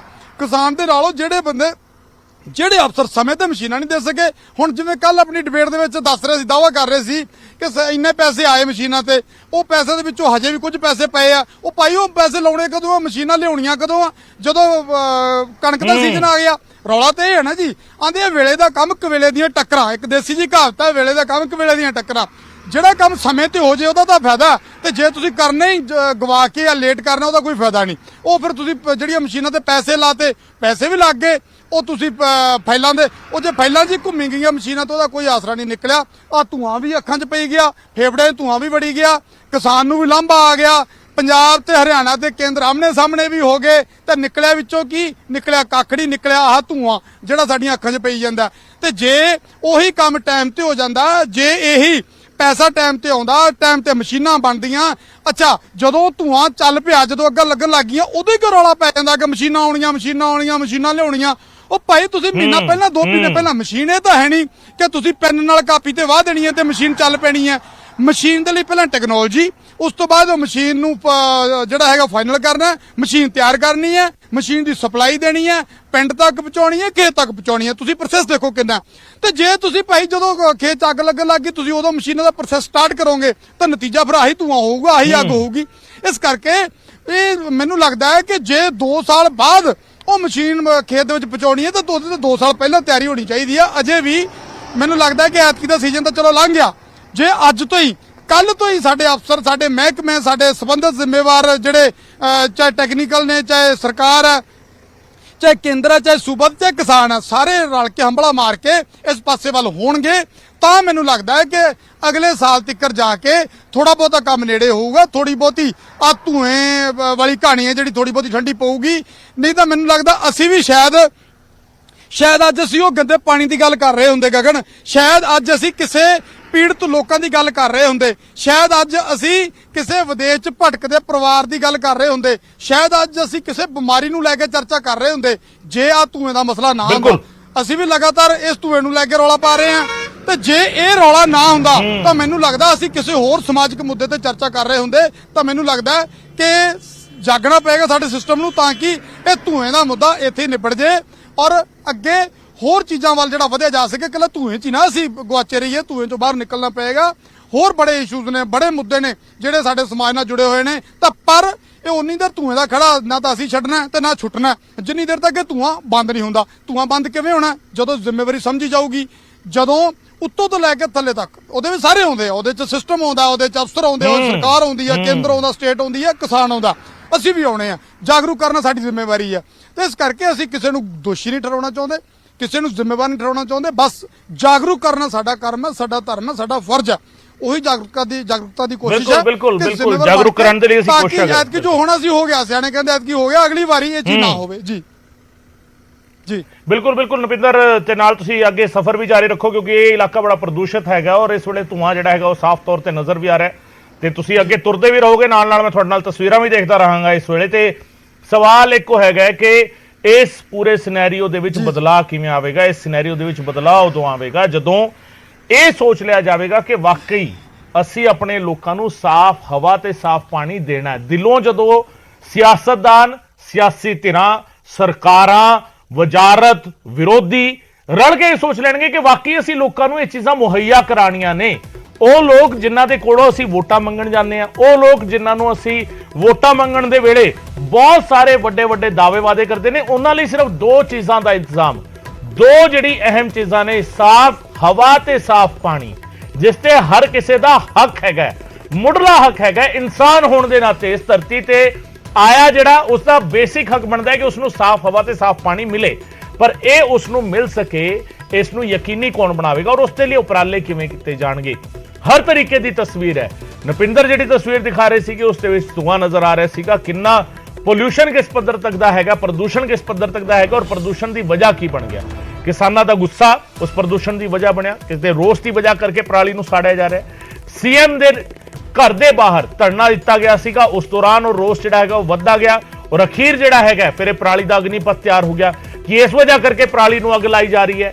ਕਈ ਖੇਤ ਅਜਿਹੇ ਜਿੱਥੇ ਪਰਾਲੀ ਜਿਹੜੀ ਹੈਗੀ ਸਾੜ ਦਿੱਤੀ ਗਈ ਹੈ, ਪਰ ਨਿਸ਼ਾਨ ਜਿਹੜੇ ਹੈਗੇ ਉਹ ਬਾਕੀ ਨੇ ਔਰ ਇਹੀ ਨਿਸ਼ਾਨ ਇਸ ਪੋਲਿਊਸ਼ਨ ਦੇ ਜਿਹੜਾ ਇਸ ਵੇਲੇ ਦੇਖਣ ਨੂੰ ਮਿਲ ਰਿਹਾ ਹੈ, ਇਹੀ ਇਹ ਨਿਸ਼ਾਨ ਜਿਹੜੇ ਨੇ ਪੋਲਿਊਸ਼ਨ ਦੇ, ਇਸ ਪ੍ਰਦੂਸ਼ਣ ਦੇ, ਉਹ ਆਉਣ ਵਾਲੀ ਪੀੜ੍ਹੀ ਦੇ ਵਿੱਚ ਕਿਤੇ ਮੁਸ਼ਕਿਲ ਵਾਂਗ ਨਜ਼ਰ ਨਾ ਆਉਣ ਲੱਗ ਜਾਣ। ਸਾਨੂੰ ਯਾਦ ਰੱਖਣਾ ਹੋਏਗਾ, ਕਿਤੇ ਨਾ ਕਿਤੇ ਸਮਝਣਾ ਹੋਏਗਾ, ਪੰਜਾਬ ਦੀ ਇੱਕ ਬਹੁਤ ਵੱਡੀ ਬੈਲਟ ਮਾਲਵਾ ਚ ਅਜਿਹੀ ਹੈਗੀ ਹੈ ਜਿਹੜੀ ਕੈਂਸਰ ਵਰਗੀ ਨਾਮੁਰਾਦ ਬਿਮਾਰੀ ਦੇ ਨਾਲ ਜਿਹੜੀ ਹੈਗੀ ਹੈ ਉਲਝ ਰਹੀ ਹੈ। ਜਦੋਂ ਉਸ ਦੀ ਇਨ ਡੈਪਥ ਖੋਜ ਕੀਤੀ ਜਾਂਦੀ ਹੈ ਤਾਂ ਇਹ ਪਤਾ ਲੱਗਦਾ ਹੈ ਕਿ ਜ਼ਮੀਨ ਹੇਠਲਾ ਪਾਣੀ ਜਿਹੜਾ ਹੈਗਾ ਉਸ ਦੇ ਵਿੱਚ ਕੈਮੀਕਲ ਇੰਨੇ ਰਲ ਚੁੱਕੇ ਨੇ ਔਰ ਕੈਮੀਕਲ ਆਏ ਕਿੱਥੋਂ? ਬਹੁਤੇ ਲੋਕ ਇਸ ਗੱਲ ਦਾ ਦਾਅਵਾ ਕਰਦੇ ਨੇ ਕਿ ਜਿਹੜਾ ਪੰਜਾਬ ਦੀ ਕਾਮਯਾਬੀ ਦਾ ਇੱਕ ਇਤਿਹਾਸ ਹੈਗਾ ਹਰੀ ਕ੍ਰਾਂਤੀ ਵਾਲਾ, ਗ੍ਰੀਨ ਰੈਵੋਲੂਸ਼ਨ ਵਾਲਾ, ਉਸ ਦੌਰਾਨ ਇਹ ਮੰਨਿਆ ਜਾਂਦਾ ਹੈ ਕਿ ਫਸਲ ਦੇ ਲਈ, ਵਾਧੂ ਫਸਲ ਉਪਜਾਉਣ ਦੇ ਲਈ ਇੰਨੇ ਕੈਮੀਕਲ ਇਸਤੇਮਾਲ ਕੀਤੇ ਗਏ ਸੀਗੇ, ਇੰਨੀ ਰਸਾਇਣਿਕ ਖਾਦ ਜਿਹੜੀ ਹੈਗੀ ਇਸਤੇਮਾਲ ਕੀਤੀ ਗਈ, ਉਹ ਜ਼ਮੀਨ ਹੇਠਾਂ ਪਹੁੰਚਦੀ ਹੈ, ਪਾਣੀ ਦੇ ਵਿੱਚ ਰਲਦੀ ਹੈ ਔਰ ਕਿਤੇ ਨਾ ਕਿਤੇ ਉਸ ਦਾ ਅਸਰ ਹੈਗਾ ਜਿਹੜਾ ਨਜ਼ਰ ਆਉਂਦਾ ਹੈ ਕਿ ਲੋਕਾਂ ਨੂੰ ਕੈਂਸਰ ਵਰਗੀ ਨਾਮੁਰਾਦ ਬਿਮਾਰੀਆਂ ਦੇ ਨਾਲ ਜੂਝਣਾ ਪੈ ਰਿਹਾ ਹੈ। ਅੱਜ ਜਿਹੜੀ ਇਹ ਪ੍ਰਦੂਸ਼ਣ ਦੀ ਤਸਵੀਰ ਹੈਗੀ ਹੈ ਤੇ ਅੱਜ ਜਿੰਨੀ ਇਹ ਪ੍ਰਦੂਸ਼ਣ ਵਾਲੀ ਤਸਵੀਰ ਨਜ਼ਰ ਆ ਰਹੀ ਹੈ ਕਿ ਇਹ ਆਉਣ ਵਾਲੇ ਦਿਨਾਂ ਦੇ ਵਿੱਚ ਮੁਸ਼ਕਿਲ ਜਿਹੜੀ ਹੈਗੀ ਹੈ ਅਗਲੀ ਪੀੜ੍ਹੀ ਨੂੰ ਤੰਨ ਦੇ ਦੇਵੇਗੀ ਔਰ ਇਸ ਸਭ ਦੇ ਵਿਚਾਲੇ ਪੋਲਿਟਿਕਸ ਜਿਹੜੀ ਹੈਗੀ ਹੈ ਉਹ ਲਗਾਤਾਰ ਜਾਰੀ ਹੈ। ਪ੍ਰਦੂਸ਼ਣ ਨੂੰ ਲੈ ਕੇ ਪੰਜਾਬ ਵਰਸਸ ਹਰਿਆਣਾ ਹੋ ਚੁੱਕਿਆ ਹੈ। ਸੀਐਮ ਭਗਵੰਤ ਮਾਨ ਕਹਿੰਦੇ ਨੇ ਪੰਜਾਬ ਦੇ ਨਾਲੋਂ ਹਰਿਆਣਾ ਦੇ ਵਿੱਚ ਪ੍ਰਦੂਸ਼ਣ ਵੱਧ ਹੈਗਾ। ਪ੍ਰਦੂਸ਼ਣ ਪੰਜਾਬ ਨਹੀਂ, ਉੱਤਰ ਭਾਰਤ ਦੀ ਸਮੱਸਿਆ ਹੈਗੀ ਹੈ। ਜਾਣ ਬੁੱਝ ਕੇ ਪੰਜਾਬ ਨੂੰ ਟਾਰਗੇਟ ਕੀਤਾ ਜਾ ਰਿਹਾ ਹੈ। ਵਿੱਤੀ ਸਹਾਇਤਾ ਦੇ ਪ੍ਰਸਤਾਵ ਵੀ ਕੇਂਦਰ ਨੇ ਠੁਕਰਾ ਦਿੱਤੇ ਨੇ। ਕੇਂਦਰ ਪਰਾਲੀ ਦਾ ਕੋਈ ਤਾਂ ਹੱਲ ਦੇਵੇ, ਸੀਐਮ ਭਗਵੰਤ ਮਾਨ ਇਹ ਮੰਗ ਕਰ ਰਹੇ ਨੇ। ਇਹ ਪੋਲਿਟਿਕਸ ਵੀ ਜਿਹੜਾ ਹੈਗਾ ਉਹ ਲਗਾਤਾਰ ਚੱਲ ਰਹੀ ਹੈ। ਪ੍ਰਦੂਸ਼ਣ ਨੂੰ ਲੈ ਕੇ ਪੰਜਾਬ ਬਨਾਮ ਹਰਿਆਣਾ ਦੀ ਜਿਹੜੀ ਪੋਲਿਟਿਕਸ ਹੈ ਉਹ ਵੀ ਲਗਾਤਾਰ ਚੱਲ ਰਹੀ ਹੈ ਸਭ ਦੇ ਵਿਚਾਲੇ। ਔਰ ਇਸੇ ਨੂੰ ਲੈ ਕੇ ਵੱਡੀ ਖਬਰ ਹੈਗੀ ਹੈ ਜਿਹੜੀ ਪਰਾਲੀ ਦੇ ਮਸਲੇ ਤੇ, ਪ੍ਰਦੂਸ਼ਣ ਦੇ ਮਸਲੇ ਤੇ ਸੀਐਮ ਭਗਵੰਤ ਮਾਨ ਦਾ ਬਿਆਨ ਸਾਹਮਣੇ ਆਇਆ। ਪੰਜਾਬ ਦੇ ਨਾਲੋਂ ਹਰਿਆਣਾ ਦੇ ਵਿੱਚ ਪ੍ਰਦੂਸ਼ਣ ਜ਼ਿਆਦਾ ਹੈ ਔਰ ਪ੍ਰਦੂਸ਼ਣ ਇਕੱਲਾ ਪੰਜਾਬ ਨਹੀਂ, ਉੱਤਰ ਭਾਰਤ ਦੀ ਸਮੱਸਿਆ ਹੈ। ਪ੍ਰਦੂਸ਼ਣ ਨੂੰ ਲੈ ਕੇ ਪੰਜਾਬ ਬਨਾਮ ਹਰਿਆਣਾ ਹੋਏ ਨੇ। ਜਾਣਬੁੱਝ ਕੇ ਪੰਜਾਬ ਨੂੰ ਟਾਰਗੇਟ ਕੀਤਾ ਜਾ ਰਿਹਾ ਹੈ। ਵਿੱਤੀ ਸਹਾਇਤਾ ਦੇ ਪ੍ਰਸਤਾਵ ਵੀ ਕੇਂਦਰ ਨੇ ਠੁਕਰਾ ਦਿੱਤੇ ਨੇ। ਸੀਐਮ ਭਗਵੰਤ ਮਾਨ ਨੇ ਇਹ ਗੱਲ ਕਹੀ ਹੈ, ਕੇਂਦਰ ਪਰਾਲੀ ਦਾ ਕੋਈ ਤਾਂ ਹੱਲ ਦੇਵੇ। ਇਹ ਆਪਣੇ ਆਪ ਵਿੱਚ ਮੰਗ ਜਿਹੜੀ ਹੈਗੀ ਹੈ ਸੀਐਮ ਭਗਵੰਤ ਮਾਨ ਦੇ ਵੱਲੋਂ ਕੀਤੀ ਗਈ ਹੈ। ਇਸ ਵੇਲੇ ਦੀ ਵੱਡੀ ਖਬਰ ਤੁਹਾਨੂੰ ਦੱਸ ਰਹੇ ਹਾਂ।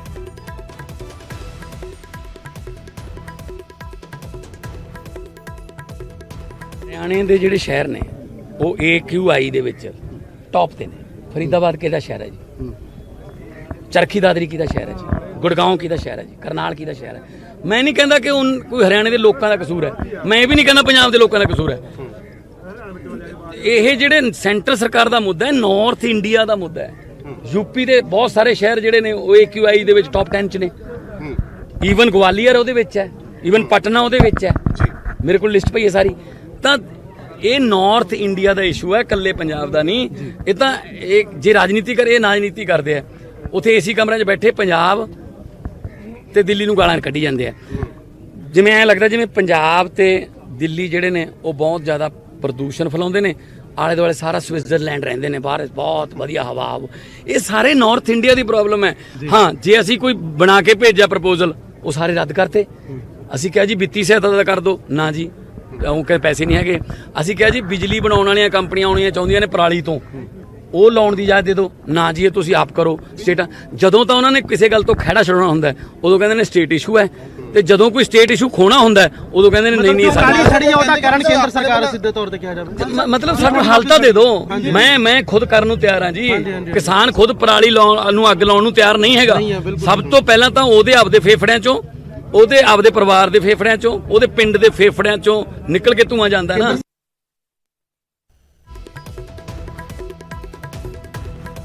ਸੋ ਸੀਐਮ ਭਗਵੰਤ ਮਾਨ ਦਾ ਇਹ ਬਿਆਨ ਤੁਸੀਂ ਸੁਣਿਆ ਕਿ ਕੋਈ ਤਾਂ ਹੱਲ ਕੇਂਦਰ ਸਰਕਾਰ ਦੇਵੇ। ਇਹ ਹੱਲ ਮੰਗਦੇ ਹੋਏ ਨਜ਼ਰ ਆਏ ਨੇ ਸੀਐਮ ਭਗਵੰਤ ਮਾਨ। ਹਰਿਆਣਾ ਵਿੱਚ ਪੰਜਾਬ ਦੇ ਨਾਲੋਂ ਵੱਧ ਪ੍ਰਦੂਸ਼ਣ ਹੈਗਾ, ਜ਼ਿਆਦਾ ਪ੍ਰਦੂਸ਼ਣ ਹੈ। ਪ੍ਰਦੂਸ਼ਣ ਪੰਜਾਬ ਨਹੀਂ ਉੱਤਰ ਭਾਰਤ ਦੀ ਸਮੱਸਿਆ ਹੈਗੀ ਹੈ, ਇਹ ਕਹਿੰਦੇ ਹੋਏ ਸੀਐਮ ਭਗਵੰਤ ਮਾਨ ਅੱਜ ਨਜ਼ਰ ਆਏ ਨੇ। ਔਰ ਇਸ ਸਭ ਦੇ ਵਿਚਾਲੇ ਇਲਜ਼ਾਮ ਤਰਾਸ਼ੀਆਂ ਦਾ ਦੌਰ, ਬਿਆਨਬਾਜ਼ੀਆਂ ਦਾ ਦੌਰ ਲਗਾਤਾਰ ਜਾਰੀ ਹੈ ਤੇ ਲਗਾਤਾਰ ਜਾਰੀ ਨੇ ਨਿਊਜ਼ 18 ਪੰਜਾਬ ਤੇ ਰਿਐਲਿਟੀ ਚੈੱਕ।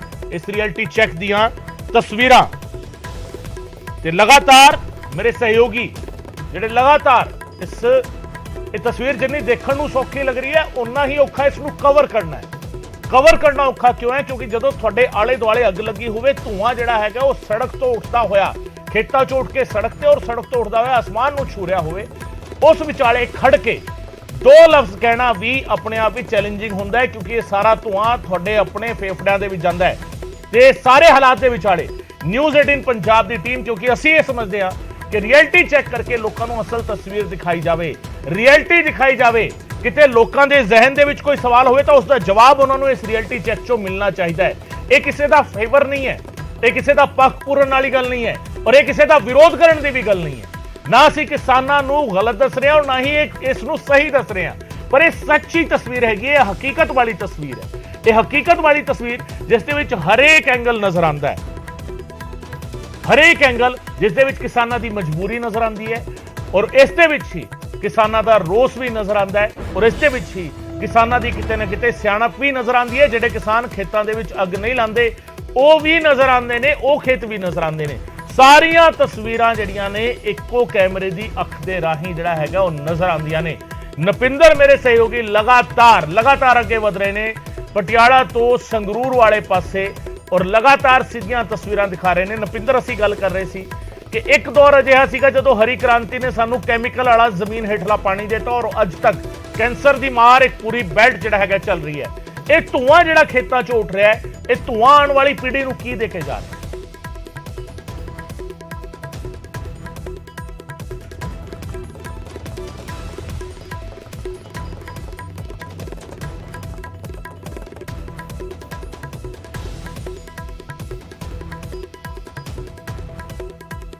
ਤੋ ਨਪਿੰਦਰ ਦੇ ਨਾਲ ਗੱਲ ਕਰਨ ਦੀ ਕੋਸ਼ਿਸ਼ ਕਰਾਂਗੇ। ਨਪਿੰਦਰ, ਲਗਾਤਾਰ ਤਸਵੀਰਾਂ ਤਾਂ ਆ ਰਹੀਆਂ ਨੇ ਤੁਹਾਡੇ ਕੈਮਰੇ ਤੋਂ, ਤੁਹਾਡੀ ਆਵਾਜ਼ ਸਾਡੇ ਤੱਕ ਨਹੀਂ ਆ ਪਾਈ। ਇੱਕ ਵਾਰ ਫਿਰ ਨਪਿੰਦਰ ਦਾ ਰੁਖ ਕਰਨ ਦੀ ਕੋਸ਼ਿਸ਼ ਕਰਾਂਗੇ, ਪਰ ਉਦੋਂ ਤੱਕ ਤਸਵੀਰਾਂ ਨੇ, ਔਰ ਤਸਵੀਰਾਂ ਕਹਿੰਦੇ ਨੇ ਇੱਕ ਚੀਨੀ ਕਹਾਵਤ ਹੈਗੀ ਹੈ ਕਿ ਇੱਕ ਤਸਵੀਰ ਆਪਣੇ ਆਪ ਵਿੱਚ 1000 ਸ਼ਬਦਾਂ ਦੇ ਬਰਾਬਰ ਹੁੰਦੀ ਹੈ, ਔਰ ਇਹ ਤਸਵੀਰਾਂ ਤਾਂ ਕਈ ਲੱਖ ਸ਼ਬਦਾਂ ਦੇ ਬਰਾਬਰ ਨੇ ਜਿਹੜੀ ਇਸ ਧੂਏ ਦੇ ਵਿਚਾਲੇ ਲਿਖੀਆਂ ਜਾ ਰਹੀਆਂ ਨੇ, ਜਿਹੜੇ ਸਾਫ਼ ਸੁਥਰੇ ਖੇਤਾਂ 'ਚ ਦਿਖਾਈ ਦੇ ਰਹੀ ਹੈ। ਨਪਿੰਦਰ ਮੇਰੇ ਨਾਲ ਇਸ ਵੇਲੇ ਫੇਰ ਜੁੜ ਚੁੱਕੇ ਨੇ, ਔਰ ਨਪਿੰਦਰ ਦਾ ਮੈਂ ਰੁਖ ਕਰਾਂਗਾ।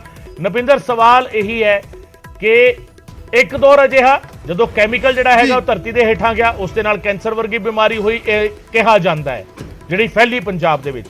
ਔਰ ਇੱਕ ਦੌਰੇ ਜਦੋਂ ਕਾਲਾ ਧੂਆਂ ਜਿਹੜਾ ਹੈਗਾ ਪੰਜਾਬ ਦੇ ਖੇਤਾਂ 'ਚ ਉੱਠ ਕੇ ਅਸਮਾਨ ਨੂੰ ਛੂ ਰਿਹਾ, ਪਰ ਇਹ ਪੰਜਾਬ ਦੀ ਹੀ ਅਗਲੀ ਪੀੜ੍ਹੀ ਨੂੰ ਕੀ ਦੇਵੇਗਾ, ਇਹ ਵੀ ਆਪਣੇ ਆਪ ਵਿੱਚ ਸਵਾਲ ਹੈ। ਨਪਿੰਦਰ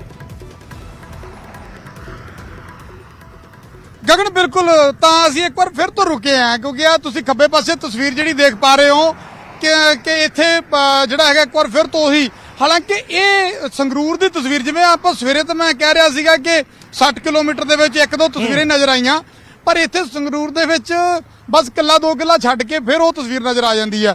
ਤਾਂ ਇਹ ਐਕਚੁਅਲ ਦੇ ਵਿੱਚ ਦੇਖੋ, ਇਹ ਨਹੀਂ ਹੈ ਕਿ ਕਿਸੇ ਨੂੰ ਲੱਗੇ ਕਿ ਜਿਹਨੇ ਲਾਈ ਆ ਉਹਨੂੰ ਵਿਚਾਰੇ ਨੂੰ ਕੋਈ ਦੁੱਖ ਨਹੀਂ, ਇਹਦਾ ਦੁੱਖ ਸਭ ਨੂੰ ਹੈ, ਮੁਸ਼ਕਲ ਸਭ ਨੂੰ ਹੈ। ਜਿਹਨੇ ਲਾਈ ਆ ਉਹਦਾ ਤਾਂ ਟੱਬਰ ਉਸ ਖੇਤ ਦੇ ਬਿਲਕੁਲ ਨੇੜੇ ਰਹਿੰਦਾ, ਉਹਦੇ ਬੱਚੇ ਤਾਂ ਉਹਦੇ ਖੇਤ ਦੇ ਬਿਲਕੁਲ ਨੇੜੇ ਰਹਿੰਦੇ ਆ, ਔਰ ਉਹ ਪਹਿਲਾਂ ਧੂਆਂ ਜਿਹੜਾ ਜਿੱਦਾਂ ਕਹਿੰਦੇ ਆ ਕਿ ਉਹਦੇ ਆਪਦੇ ਬੱਚਿਆਂ ਦੇ ਫੇਫੜਿਆਂ 'ਚ ਹੋ ਕੇ ਨਿਕਲਦਾ, ਫਿਰ ਗਾਂਹ ਵਾਲੇ ਪਾਸੇ ਜਾਂਦਾ, ਫਿਰ ਸਾਡੇ ਤੱਕ ਪਹੁੰਚਦਾ ਤੇ ਫਿਰ ਦਿੱਲੀ ਵਾਲੇ ਪਾਸੇ ਨੂੰ ਮੂੰਹ ਕਰਦਾ। ਪਰ ਸਭ ਤੋਂ ਵੱਡਾ ਭੁਗਤ ਭੋਗੀ ਤਾਂ ਕਿਸਾਨ ਆਪ ਹੈ, ਪਰ ਉਹਦੀ ਮਜਬੂਰੀ, ਕਿਉਂਕਿ ਕਿਸਾਨ ਸਾਫ਼ ਤੌਰ ਤੇ ਕਹਿੰਦਾ ਹੈ ਕਿ ਉਹ ਮਾਰਿਆ ਇਹਨਾਂ ਹਾਲਾਤਾਂ ਦਾ, ਇਹਨਾਂ ਮਜਬੂਰੀਆਂ ਦਾ ਹੈ ਕਿ ਮਜਬੂਰੀ ਵਸ ਉਹਨੂੰ ਇਹ ਸਭ ਕਰਨਾ ਪੈ ਰਿਹਾ। ਜਿਸ ਤਰ੍ਹਾਂ ਗਗਨ, ਮੈਂ ਤੁਹਾਨੂੰ ਛੋਟੀ ਜਿਹੀ ਐਗਜ਼ਾਮਪਲ ਦੇ ਦੇਣਾ, ਮੇਰੇ ਫਾਦਰ ਸਾਹਿਬ ਨੂੰ ਸਾਹ ਦੀ ਸਮੱਸਿਆ ਥੋੜੀ, ਤਾਂ ਉਹ ਇਹਨਾਂ ਦਿਨਾਂ ਦੇ ਵਿੱਚ ਉਹਨਾਂ ਨੂੰ ਕਾਫੀ ਦਿੱਕਤ ਰਹਿੰਦੀ ਹੁੰਦੀ ਆ। ਕਈ ਵਾਰੀ ਮੈਂ ਦੇਖਦਾ ਕਿ ਵੀ ਸਾਹ ਲੈਣਾ ਉਹਨਾਂ ਨੂੰ ਕਹੀਦਾ ਕਿ ਬਾਹਰ ਘੱਟ ਜਾਓ, ਤੇ ਜੇ ਮੇਰੀ ਤੇ ਆਪਦੀ ਇੱਕ ਐਗਜ਼ਾਮਪਲ ਆ, ਤਾਂ ਇਹ ਐਗਜ਼ਾਮਪਲ ਅਕਸਰ ਜਿਹੜੀ ਹੈਗੀ ਆ ਤਾਂ ਛੋਟੇ ਛੋਟੇ ਬੱਚਿਆਂ ਨੂੰ ਅਸਥਮੇ ਦੀ ਬਹੁਤ ਵੱਡੀ ਬਿਮਾਰੀ ਹੁੰਦੀ ਆ, ਤਾਂ ਉਹਨਾਂ ਦੇ ਲਈ ਤਾਂ ਬਹੁਤ ਵੱਡਾ ਚੈਲੰਜ ਹੋ ਜਾਂਦਾ, ਇੱਕ ਵੱਡਾ ਡਰ ਪੈਦਾ ਹੋ ਜਾਂਦਾ। ਪਰ ਜ਼ਿੰਮੇਵਾਰੀ ਸਮਝਣੀ ਸਭ ਨੂੰ ਪਏਗੀ। ਆਖਿਰ ਇੱਥੇ ਕੁਝ ਬੀਬੀਆਂ ਕੰਮ ਕਰ ਰਹੀਆਂ ਨੇ, ਜੀ ਨਵਿੰਦਰ ਮੈਂ ਇੱਕ ਗੱਲ ਹੋਰ ਸਪਸ਼ਟ ਕਰਦਾ ਬੀਬੀਆਂ ਦੇ ਨਾਲ ਵੀ ਗੱਲ ਕਰਨਾ ਅਸੀਂ ਜਦੋਂ ਇਹ ਸਵਾਲ ਚੁੱਕ ਰਹੇ ਸੀਗੇ ਅਸੀਂ ਕਿਸਾਨਾਂ ਨੂੰ ਟਾਰਗੇਟ ਨਹੀਂ ਕਰ ਰਹੇ ਅਸੀਂ ਕਿਸਾਨਾਂ ਨੂੰ ਦੋਸ਼ੀ ਨਹੀਂ ਮੰਨਦੇ ਅਸੀਂ ਕਿਸਾਨਾਂ ਨੂੰ ਗਲਤ ਨਹੀਂ ਦੱਸਦੇ ਪਰ ਇਹ ਸਿਸਟਮ ਜਿਹੜਾ ਕਿਸਾਨਾਂ ਨੂੰ ਕੋਈ ਸੋਲੂਸ਼ਨ ਦੇਣ ਦੀ ਬਜਾਏ ਉਹਨਾਂ ਨੂੰ ਮਜਬੂਰ ਕਰਦਾ ਹੈ ਇਸ ਵੱਲ ਜਾਣ ਦੇ ਲਈ ਫਿਰ ਭਾਵੇਂ ਉਹ ਹਰੀ ਕ੍ਰਾਂਤੀ ਦੇ ਲਈ ਕੈਮੀਕਲ ਦੀ ਬੇਹਿਸਾਬ ਵਰਤੋਂ ਵੱਲ ਜਾਂਦਾ ਹੋਵੇ ਜਾਂ ਪਰਾਲੀ ਦਾ ਨਿਪਟਾਰਾ ਦੇਣ ਦੀ ਥਾਂ ਉਹਨਾਂ ਨੂੰ ਇਸ ਤਰੀਕੇ ਦੇ ਹਾਲਾਤ ਵੱਲ ਲੈ ਕੇ ਜਾਂਦਾ ਹੋਵੇ ਇਹ ਸਿਸਟਮ ਤੇ ਸਵਾਲ ਨੇ ਸਰਕਾਰਾਂ ਤੇ ਸਵਾਲ ਨੇ ਕਿ ਆਖਿਰ ਉਹ ਸੋਲੂਸ਼ਨ ਕਿਉਂ ਨਹੀਂ ਦਿੰਦੀਆਂ ਕਿਉਂ ਲੋਕਾਂ ਦੇ ਲਈ ਕਿਉਂ ਆਉਣ ਵਾਲੀ ਪੀੜ੍ਹੀਆਂ ਦੇ ਲਈ ਅਜਿਹਾ ਮਾਹੌਲ ਸਿਰਜ ਰਹੀਆਂ ਨੇ ਉਹ ਸਰਕਾਰਾਂ ਇਸ ਦੇ ਲਈ ਜ਼ਿੰਮੇਵਾਰ ਨੇ ਇਹ ਆਪਣੇ ਆਪ ਵਿੱਚ ਸਵਾਲ ਹੈ ਔਰ ਦੂਜੇ ਪਾਸੇ ਤਸਵੀਰ ਵੀ ਆਈ ਹੈ ਲੁਧਿਆਣਾ ਤੋਂ ਖਰੜ ਵੱਲ ਅਮਨ ਆ ਰਹੇ ਸੀਗੇ ਔਰ ਅਮਨ ਨੇ ਤਸਵੀਰ ਜਿਹੜੀ ਹੈਗੀ ਉਹ ਆਪਣੇ ਕੈਮਰੇ ਦੇ ਰਾਹੀਂ ਦਿਖਾਈ ਹੈ ਅਮਨ ਦੇ ਨਾਲ ਵੀ ਸੰਪਰਕ ਕਰਨ ਦੀ ਰਾਬਤਾ ਕਾਇਮ ਕਰਨ ਦੀ ਕੋਸ਼ਿਸ਼ ਕਰਾਂਗੇ ਨਪਿੰਦਰ 1 ਮਿੰਟ ਲਈ ਮੈਂ ਤੁਹਾਨੂੰ ਰੋਕ ਰਿਹਾ ਅਮਨ ਮੇਰੇ ਨਾਲ ਜੁੜ ਰਹੇ ਨੇ ਅਮਨ ਕਿੱਥੇ ਮੌਜੂਦ ਹੋ ਤੁਸੀਂ ਤਸਵੀਰ ਬਿਲਕੁਲ ਵੱਖਰੀ ਜੀ ਹੈਗੀ ਹੈ ਕੀ ਤਸਵੀਰ ਹੈ ਇਹ ਦੱਸੋ ਜੀ ਗਗਨ ਮੈਂ ਪਿੰਡ ਹੈਡੋਂ ਚ ਹੈਗਾ ਸਮਰਾਲੇ ਤੋਂ ਜਦੋਂ ਚੰਡੀਗੜ੍ਹ ਨੂੰ ਆਉਂਦੇ ਆ ਤਾਂ ਇਹ ਪਿੰਡ ਹੈਡੋਂ ਹੈਗਾ ਜਿੱਥੇ ਇੱਕ ਅਸੀਂ ਖੇਤ ਚ ਆਏ ਸੀ ਬਹਾਈ ਚੱਲ ਰਹੀ ਸੀ ਦਰਅਸਲ ਪੂਰੇ ਇਸ ਨੂੰ ਅਲੱਗ ਕੀਤਾ ਜਾ ਰਿਹਾ ਜਿਹੜੇ ਕਿਸਾਨ ਨੇ ਖੇਤ ਚ ਮੌਜੂਦ ਨੇ ਜਾ ਕੇ ਗੱਲਬਾਤ ਕਰਾਂਗੇ ਕਿ ਇਹ ਕੀ ਕਰ ਰਹੇ ਨੇ ਕਿਸ ਤਰੀਕੇ ਨਾਲ ਦੇਖਦੇ ਨੇ ਕੀ ਨਾਂ ਹੈ ਜੀ ਤੁਹਾਡਾ ਅਕਵਾਲ ਸਿੰਘ ਹੈ ਜੀ ਤੁਸੀਂ ਬਹਾਈ ਕਰ ਰਹੇ ਹੋ ਕੀ ਕਰੋਗੇ ਇਹਦਾ ਹੁਣ ਦੇਖਦੇ ਆ ਤਾਂ ਫਿਰ ਇਹਨੂੰ ਇਹਦੇ ਵਿੱਚ ਹੋਊਗਾ ਮਲਚਰ ਫਿਰਨਾ ਤਾਂ ਇਹਦੀ ਬਰੀਕ ਹੋਣਾ ਅੱਛਾ ਨਹੀਂ ਫਿਰ ਇਹਦਾ ਅੱਗ ਤੋਂ ਬਿਨਾ ਕੋਈ ਸਾਧਨ ਨਹੀਂ ਹੈ ਤੁਸੀਂ ਕੀ ਸੋਚਿਆ ਜਿਵੇਂ ਤੁਸੀਂ ਤਾਂ ਬਹਾਈ ਕਰ ਰਹੇ ਹੋ ਹੁਣ ਕੀ ਇਹਨੂੰ ਜਲਾਓਗੇ ਜਾਂ ਵਿੱਚ ਮਲਚਰ ਮਿਲਾਓਗੇ ਆਹੋ ਮਲਚਰ ਫੇਰਾਂਗੇ ਹੁਣ ਮਤਲਬ ਤੁਸੀਂ ਜਲਾਣੀ ਨਹੀਂ ਹੈ ਜਲਾਣੇ ਵਾਲੇ ਰਾਹ ਤੇ ਨਹੀਂ ਹੋ ਨਹੀਂ ਜਲਾਉਣੀ ਵੀ ਪੈਂਦੀ ਆ ਇਹ ਨਹੀਂ ਹੈਗੇ ਸੀ ਜੇ ਜਿੱਥੇ ਨਹੀਂ ਸਰਦਾ ਉੱਥੇ ਜਲਾਉਣੀ ਵੀ ਪੈਣੀ ਆ ਜਿੱਥੇ ਸਰਦਾ ਉੱਥੇ ਸਰ ਵੀ ਜਾਈਦਾ ਜਲਾਣੀ ਪੈਂਦੀ ਕਿਉਂ ਹੈ ਮਤਲਬ ਹਲੇ ਮੈਂ ਪਿੱਛੇ ਦੂਜੇ ਪਾਸੇ ਨਹੀਂ ਨਾ ਤਾਂ ਹੁਣ ਕੋਈ ਸਰਕਾਰ ਨੇ ਮਸ਼ੀਨਰੀ ਦਿੱਤੀ ਹੈ ਨਾ ਕੋਈ ਇੰਨਾ ਜ਼ਿਮੀਂਦਾਰ ਇਹਨੂੰ ਮਹਿੰਗੀ ਨੂੰ ਲੈ ਸਕਦਾ ਹੁਣ 2.5-3 ਲੱਖ ਦਾ ਉਹ ਮਿਲਦਾ ਆਪਣੇ ਹੈਪੀ ਸੀਡ 'ਚ ਉਹ ਸਾਡੀ ਪਹੁੰਚ ਤੋਂ ਬਾਹਰ ਆ ਜਾਂ ਫਿਰ ਸੁਸਾਇਟੀਆਂ ਸਾਡੇ ਪਿੰਡ ਇੱਕ ਵੀ ਹੈ ਨਹੀਂ ਤੁਸੀਂ ਗੱਲਬਾਤ ਕੀਤੀ ਜਿਹੜੇ ਇੱਥੇ ਦੇ ਅਧਿਕਾਰੀ ਨੇ ਜਾਂ ਜਿੱਦਾਂ ਖੇਤੀਬਾੜੀ ਵਾਲਾ ਕੋਈ ਹੈਗਾ ਉਹ ਨਹੀਂ ਆਏ ਇੱਥੇ ਗੱਲਬਾਤ ਨਹੀਂ ਕੀਤੀ ਤੁਹਾਡੇ ਨਾਲ ਆ ਕੇ ਸਾਡੇ ਨਾਲ ਤਾਂ ਕੋਈ ਖੇਤੀਬਾੜੀ ਵਾਲਾ ਨਹੀਂ ਆਇਆ ਉਹ ਤਾਂ ਕਹਿੰਦੇ ਕਿ ਡਰੋਨ ਦੇ ਰਾਹੀਂ ਅਸੀਂ ਦੇਖ ਰਹੇ ਹਾਂ ਕਿੱਥੇ ਪਰਾਲੀ ਜਲੀ ਹੈ ਨਹੀਂ ਜਲੀ ਅਸੀਂ ਪਹੁੰਚ ਰਹੇ ਹਾਂ ਹਰ ਕਿਸਾਨ ਕੋਲ ਨਹੀਂ ਕਿੰਨੀ ਬਾਈ ਹੈ ਤੁਹਾਡੀ ਕਿੰਨੇ ਪੈਲੀ ਹੈ ਤੁਹਾਡੀ ਕਿੰਨੇ ਸਾਡੇ ਕੋਲ ਹੈਗੇ 8-10 ਕਿੱਲੇ ਹੈਗੇ ਫਿਰ ਉੱਚ ਸਾਰੇ ਜੀ ਝੋਨਾ ਹਲੇ ਖੜਿਆ ਹੋਇਆ ਸਾਰੇ ਚ ਨਹੀਂ ਸਾਡੇ ਕੋਲ ਤਾਂ ਬਾਕੀ ਗੰਨਾ ਹੈ ਅੱਛਾ ਗੰਨਾ ਹਾਂ ਬਾਕੀ ਜਿੱਥੇ ਝੋਨਾ ਲਾਇਆ ਸੀ ਉਹਨੂੰ ਵੀ ਜਲਾਉਂਗੇ ਜਾਂ ਉਹਦਾ ਹੋਰ ਜਿੱਥੇ ਘੱਟ ਪਰਾਲੀ ਹੈ ਜਿੱਥੇ ਉਹ ਦੂਧ ਨਾਲ ਵੱਡੀ ਹੋਈ ਆਪਣੇ ਦੂਈ ਕੰਬਾਈਨ ਨਾਲ ਬੰਨਦੇ ਉਹਦੇ ਮਗਰ ਲੱਗਿਆ ਹੈ ਨਾ ਉਹ ਸਰ ਜਾਂਦਾ ਨਹੀਂ ਤਾਂ ਕੋਈ ਹੱਲ ਨਹੀਂ ਮਤਲਬ ਅੱਧੀ ਤੁਸੀਂ ਬਚਾਈ ਹੈ ਅੱਧੀ ਨਹੀਂ ਜਲਾਈ ਅੱਧੀ ਜਲਾਉਣੀ ਪੈਣੀ ਹੈ ਅੱਛਾ ਕਹਿੰਦੇ ਬਾਈ ਵੀ ਜ਼ਿਆਦਾ ਕਰਨੀ ਪੈਂਦੀ ਹੈ ਇਦਾਂ ਜੇ ਨਾ ਬਹੁਤ ਖਰਚਾ ਆਉਂਦਾ ਤੋਂ 5 ਵਾਰ ਬਾਈ ਕਰਨੀ ਹਾਂ ਜੀ ਹਾਂ 4 ਤੋਂ ਵੱਧ ਬਾਣੀ 6 ਵਾਰ ਵੀ ਬਾਣੀ ਪੈਂਦੀ ਹੈ ਬਿਲਕੁਲ ਹੁਣ ਇਹਦੇ ਵਿੱਚ 2-3 ਵਾਰ ਤਵੀਆਂ ਫੇਰਾਂਗੇ ਤਾਂ ਕਿਤੇ ਫੇਰ ਜਾ ਕੇ ਹਲ ਫੇਰਾਂਗੇ ਫੇਰ ਤਵੀਆਂ ਫੇਰਾਂਗੇ ਤਾਂ ਜਾ ਕੇ ਬਣਨਾ ਖਰਚਾ ਬਹੁਤ ਪੈਂਦਾ ਅਮਨ ਨੂੰ ਕਿਸਾਨ ਕਹਿ ਰਹੇ ਨੇ ਕਿ ਸਰਦਾ ਨਹੀਂ ਤਾਂ ਸਾਨੂੰ ਸਾੜਨੀ ਪੈਂਦੀ ਹੈ ਚਲਾ ਲਓ ਜੀ ਚਲਾ ਲਓ ਸਰਦਾ ਨਹੀਂ ਇਸ ਕਰਕੇ ਅੱਗ ਲਾਣੀ ਪੈਂਦੀ ਹੈ ਕੋਸ਼ਿਸ਼ ਜਿਹੜੀ ਹੈਗੀ ਅਸੀਂ ਕਰਦੇ ਆ ਵੀ ਸਾੜੀਏ ਨਾ ਨਵਿੰਦਰ ਤੁਸੀਂ ਜਿਸ ਥਾਂ ਤੇ ਮੌਜੂਦ ਹੋ ਬੀਬੀਆਂ ਦੇ ਨਾਲ ਗੱਲ ਕਰ ਰਹੇ ਸੀ ਤੁਸੀਂ ਬੀਬੀਆਂ ਕੀ ਕਹਿੰਦੀਆਂ ਨੇ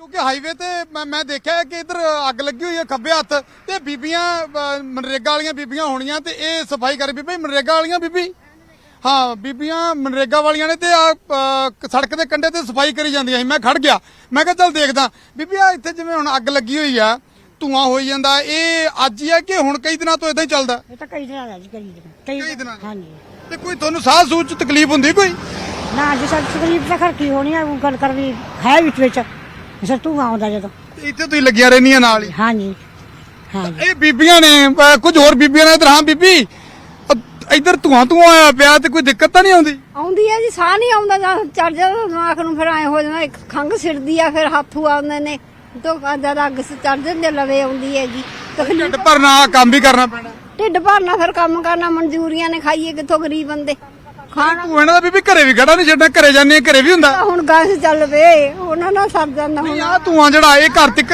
ਜਾਂਦਾ ਹੋਰ ਘਰਾਂ ਚ ਜਾਂਦਾ ਜਿਹੜੇ ਹੁਣ ਬੱਚੇ ਘਰੇ ਨੇ ਹੁਣ ਸਾਹਾਂ ਨਾਲ ਬਿਮਾਰ ਹੋ ਰਹੇ ਨੇ ਆਇਆ ਆਪਾਂ ਜ਼ਿੰਮੇਵਾਰ ਕਿਹਨੂੰ ਮੰਨੀਏ ਇਹਦੇ ਲਈ ਜ਼ਿੰਮੇਵਾਰ ਫਿਰ ਤੁਹਾਨੂੰ ਕੀ ਲੱਗਦਾ ਸਰਕਾਰਾਂ ਤੇ ਸਿਸਟਮ ਜ਼ਿੰਮੇਵਾਰ ਹੈ ਕਿ ਕਿਸਾਨਾਂ ਦਾ ਕੀ ਆ ਹੁਣ ਆਪਾਂ ਨੂੰ ਕੀ ਪਤਾ ਲੱਗਦਾ ਹੁਣ ਆਪਾਂ ਤਾਂ ਮਨਜ਼ੂਰ ਬੰਦੇ ਆ ਦਿਹਾੜੀਦਾਰ ਜਿੱਥੇ ਬਿਠਾ ਦਿੰਦੇ ਸਰਕਾਰ ਉੱਥੇ ਬਹਿ ਜਾਂਦੇ ਹੁਣ ਨਰੇਗਾ ਨਾਲ ਚੱਲਦਾ ਜਿੱਥੇ ਕਹਿ ਦਿੰਦੇ ਉੱਥੇ ਆ ਕੇ ਲੱਗ ਜੰਨੇ ਚਾਹੇ ਤੂੰ ਹੈ ਚਾਹੇ ਨਾ ਤੂੰ ਹੈ ਚਾਹੇ ਕੁਝ ਵੀ ਹੈ ਵੀ ਇੱਕ ਚੀਜ਼ ਮੈਂ ਸਮਝਣ ਦੀ ਕੋਸ਼ਿਸ਼ ਕਰੂੰਗਾ, ਅੱਜ ਕੱਲ ਬੜਾ ਰੌਲਾ ਪੈਂਦਾ ਤੇ ਜਦੋਂ ਪਹਿਲਾਂ ਧੂਆਂ ਨਹੀਂ ਹੁੰਦਾ ਸੀਗਾ, ਅਕਸਰ ਇੰਨੇ ਸਾਲ ਹੋ ਗਏ ਤੁਸੀਂ ਤਾਂ ਉਮਰ ਵੇਖ ਲਈ, ਤੇ ਪਹਿਲਾਂ ਵੀ ਧੂਆਂ ਦਾ ਹੁੰਦਾ ਸੀਗਾ ਕਿ ਹੁਣ ਜ਼ਿਆਦੇ ਆ?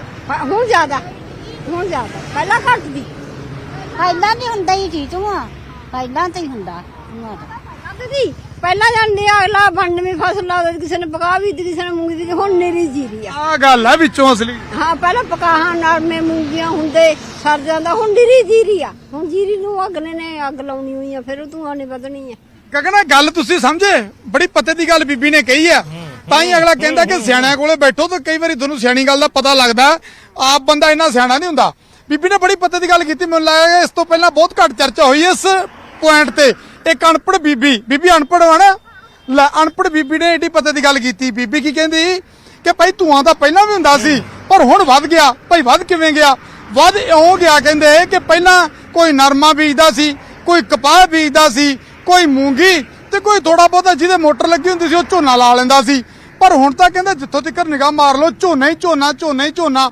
ਇਸ ਕਰਕੇ ਇਹ ਬੜਾ ਵੈਲਿਡ ਪੁਆਇੰਟ ਹੈ ਗਗਨ ਕਿ ਝੋਨਾ ਹੁਣ ਸਾਰੇ ਪਾਸੇ, ਬਾਕੀ ਬਦਲਵੀਆਂ ਫਸਲਾਂ ਚਲੀਆਂ ਗਈਆਂ, ਉਹ ਨਹੀਂ ਰਹੀਆਂ। ਨਰਮਾ ਕਪਾਹ ਹੁਣ ਹਟ ਗਿਆ, ਮੂੰਗੀ ਵਾਲਾ ਰੌਲਾ ਪਿੱਛੇ ਜੇ ਪੈ ਕੇ ਹਟਿਆ, ਤੇ ਇਸ ਕਰਕੇ ਸਾਰੇ ਕਿਸਾਨ ਮਜਬੂਰੀ 'ਚ ਢਿੱਡ ਤਾਂ ਭਰਨਾ ਹੀ ਆ, ਝੋਨਾ ਲਾ ਰਹੇ ਆ। ਤੇ ਝੋਨੇ ਦੇ ਹਾਲਾਤ ਇਹ ਦੂਜਾ, ਪਹਿਲਾਂ ਸ਼ਾਇਦ ਇੰਡਸਟਰੀ ਇੰਨੀ ਨਹੀਂ ਸੀ, ਹੁਣ ਉਹ ਇੰਡਸਟਰੀ ਦਾ ਧੂਆਂ, ਇੰਡਸਟਰੀ ਦਾ ਪ੍ਰਦੂਸ਼ਣ ਤੇ ਆ ਪਰਾਲੀ ਵਾਲਾ ਧੂਆਂ, ਇਹ ਜਦੋਂ ਇਕੱਠਾ ਹੋ ਜਾਂਦਾ ਤੇ ਫਿਰ ਸਾਰੇ ਦਾ ਸਾਰਾ ਠੁਣਾ ਭੱਜ ਜਾਂਦਾ ਕਿਸਾਨ ਦੇ ਸਿਰ ਤੇ। ਤੇ ਅਜੇ ਚਲੋ ਅੱਗੇ ਨੂੰ ਵਧਦੇ ਆ।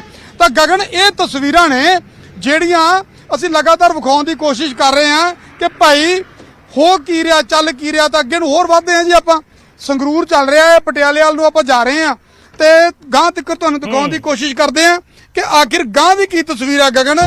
ਤਾਂ ਇਹੀ ਚਰਚਾਵਾਂ ਗਗਨ ਆਪਾਂ ਲਗਾਤਾਰ ਕਰ ਰਹੇ ਆ। ਬਾਈ ਹੁਣੀ ਚਲੋ ਇਹ ਤਾਂ ਮੈਨੂੰ ਕੰਮਕਾਰ ਵਾਲੇ ਲੱਗਦੇ, ਅੱਗੇ ਹੀ ਚੱਲਦੇ ਆ। ਤੇ ਕੋਈ ਕਿਸਾਨ ਮਿਲ ਗਿਆ ਤਾਂ ਆਪਾਂ ਚਲੋ ਉਹਦੇ ਨਾਲ ਗੱਲ ਕਰ ਲਾਂਗੇ। ਤਾਂ ਇਹ ਗਗਨ ਉਹੀ ਮੈਂ ਫਿਰ ਉਸ ਗੱਲ ਤੇ ਆਉਣਾ। ਦੇਖੋ ਇਹ ਬੀਬੀਆਂ ਨੇ ਆਪਦੇ ਤਜਰਬੇ ਮੁਤਾਬਕ ਗੱਲ ਕੀਤੀ, ਬੜੀ ਸਿਆਣੀ ਗੱਲ ਕੀਤੀ, ਬੜੀ ਵਜਨਦਾਰ ਗੱਲ ਕੀਤੀ ਕਿ ਭਾਈ ਪਹਿਲਾਂ ਬਦਲਵੀਆਂ ਫਸਲਾਂ ਹੁੰਦੀਆਂ ਸੀ, ਉਹਨਾਂ ਨੇ ਦੱਸਤਾ ਹੁਣ ਬਦਲਵੀਆਂ ਫਸਲਾਂ ਹੈ ਨਹੀਂ।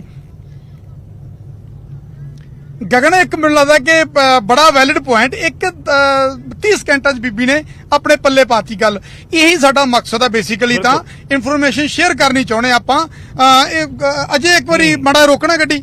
ਇੱਧਰ ਇੱਕ ਮਸ਼ੀਨ ਚੱਲ ਰਹੀ ਹੈ, ਮੈਨੂੰ ਲੱਗਦਾ ਕਰਚਿਆਂ 'ਚ ਸ਼ਾਇਦ ਬਜਾਈ ਚੱਲ ਰਹੀ ਹੈ, ਕੀ ਚੱਲ ਰਿਹਾ। ਇੱਥੋਂ ਲੰਘਣ ਨੂੰ ਥਾਂ ਜੇ ਗਗਨ ਮਿਲ ਜੇ ਤਾਂ ਮੈਂ ਤੁਹਾਨੂੰ ਉਹ ਤਸਵੀਰ ਬੜੀ ਜ਼ਰੂਰੀ ਲੱਗ ਰਹੀ ਹੈ ਮੈਨੂੰ ਕਿ ਹਰ ਰੰਗ ਹੀ ਦੇਖਣ ਨੂੰ ਮਿਲ ਜਾਂਦਾ।